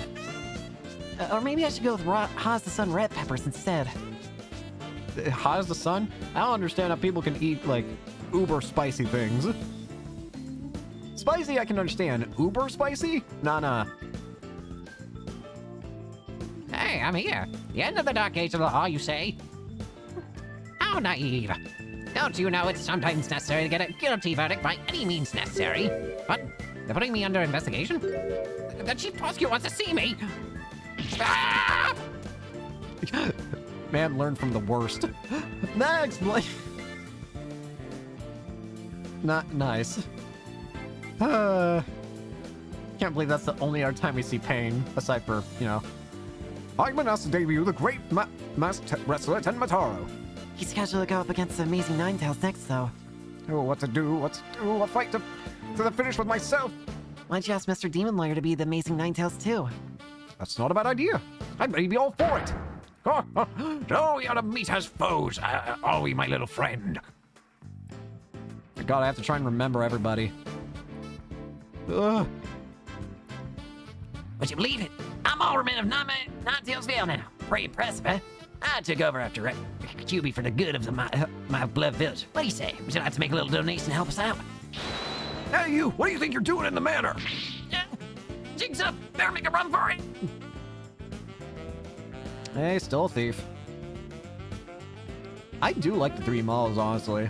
I can understand why people don't like them. Oh, hey. I thought I wanted to be an artist, but after seeing the amazing job Athena did, I started becoming genuinely interested in law, so now I'm studying for the bar exam. I'm going to prosecute Athena someday. Yells S-E-E. I'm studying my buns off too, but not for the bar exam. I'm gonna pass the Themis entrance exam on my own merit this time. With a score of 100 points, of course. You, Juniper. Our dream will live on forever! Aw. That's cute. I do love seeing these little, just this little recollection thing. I found really sweet boxes for all three of them, but they don't wear them. It's because I want to be a legal journalist instead of a lawyer. But anyway, thanks to the trial, the school newspaper, there's features as bright as can be. Now, let's see what the fresh blood have to say in the new school paper. Our editor cried so hard at graduation rehearsal, our cardboard box got soggy. Hey, at least people are seeing you care, right? Oh, hey!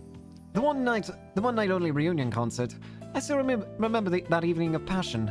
The president of the student council sang like no high school student I've ever heard.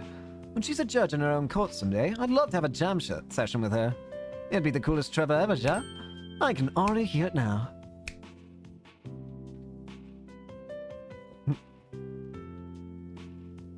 Ooh. Pearl! I gave this place a good clean from top to bottom. But it's already a mess again. I guess the only thing I can do now is clean up the attitudes of the people in this office. With Mystic Maya due to come here once her training is over, it simply must be done. Maya.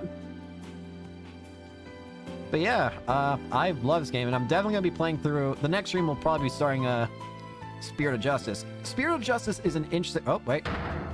Humanity's dream from outer space will never die. In fact, planning for the Hat 3 rocket has already officially begun. Look upon me, people of this great nation, and witness the glory of your cosmos. What are you... Oh, Director. Yes. Rocket preparations are fully complete. Yes? You just leave everything to me. Assistant Director Yuri Cosmos. Spirit of Justice is an interesting game for me because it's actually it's technically the first Ace Attorney game I ever played. I have played it before, but it's been a very long time since I played it. I'm going to the moon in the new rocket. If Athena or Mommy Mess came to the moon, I would love to show them around. but which is more interesting? Mons Pyranus or Mare Tranquilitas? You think you would like either one? Yay, hooray. I wonder how Miss Aura is doing. I'd rather be Miss I'd rather be near Miss Aura. Oh, Miss Aura, I just want you to use me again, like you used to. That robot has a problem. But yeah, I am excited to play through Spirit of Justice. I'll probably remember a lot once it happens. Ready for launch. 5, 4, 3, 2, 1. Lift off! I'm going to move for real this time, for me and for Clay. Thanks to my lures, I know I should never give up. But I'm worried. You can't breathe in space, and that's cold as heck. Oh man, now I'm getting really nervous. But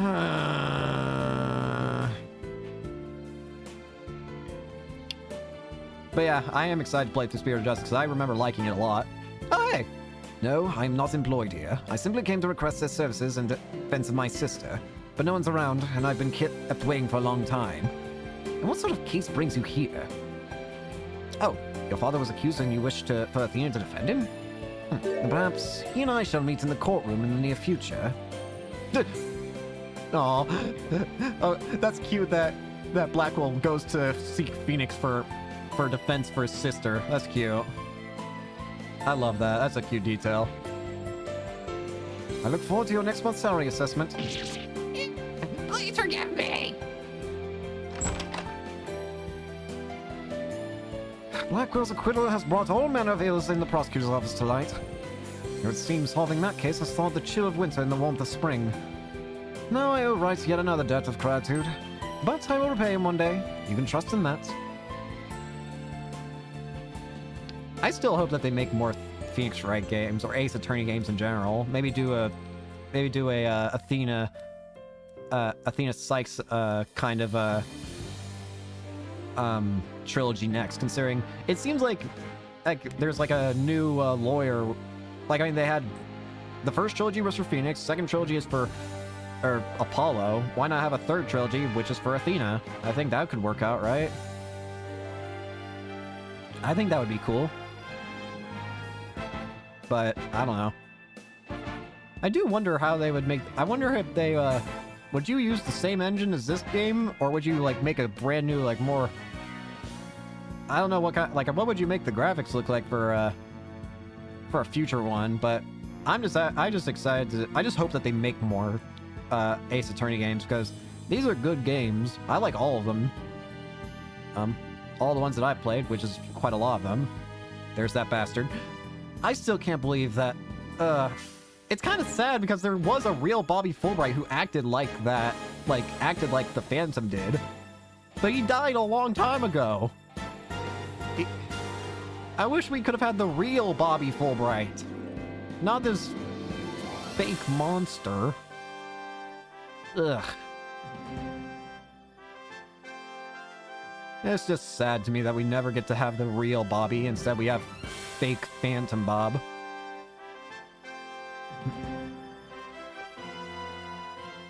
I keep thinking the credits are about to end with each of these big, like, open spaces. Up, dismissal. No.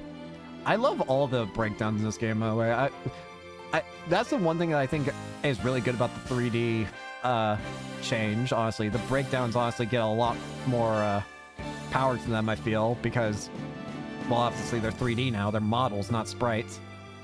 Don't get me wrong, the sprites are fantastic, and like, the sprites that were made were irreplaceable. But I do like that the 3D models allow for more interesting, like, breakdowns in a way. More complicated ones, I guess you could say.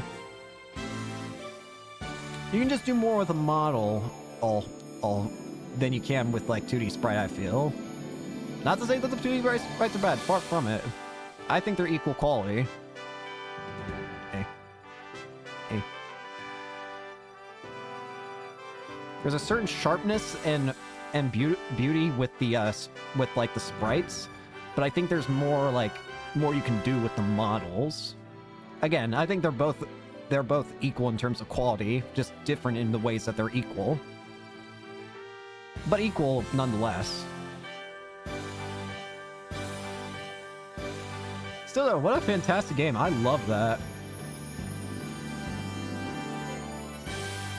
especially that final case. It was kind of a shorter final case, considering it was just one day investigation and trial, but still fantastic. And it also still took 4 hours, actually. That was actually kind of perfect for a stream.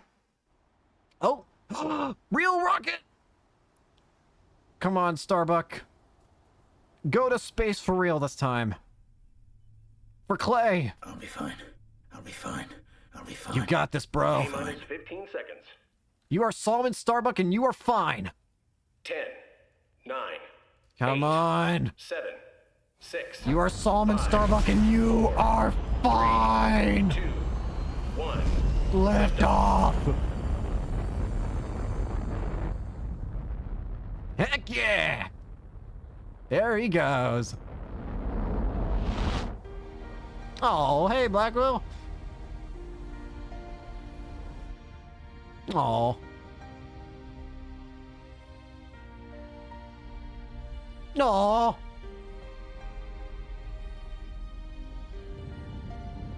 Go, Starbuck.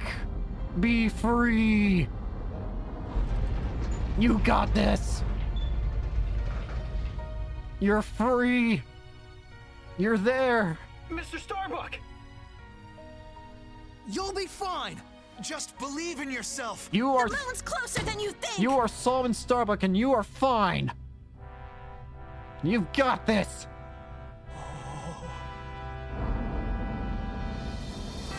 There. The beauty of space. Thanks, guys. I wouldn't have made it back into space if it wasn't for you.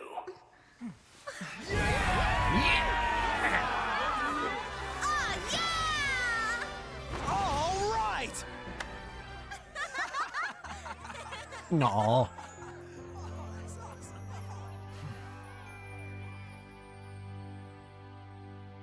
What a nice ending. That was a fantastic ending there. I love that. Through the years, I've seen as much joy as heartache, honesty and deceit. But just as Mr. Starbuck was able to escape the harsh pull of his fears and despair, I believe that hope and friendship can lift us all up towards a brighter tomorrow.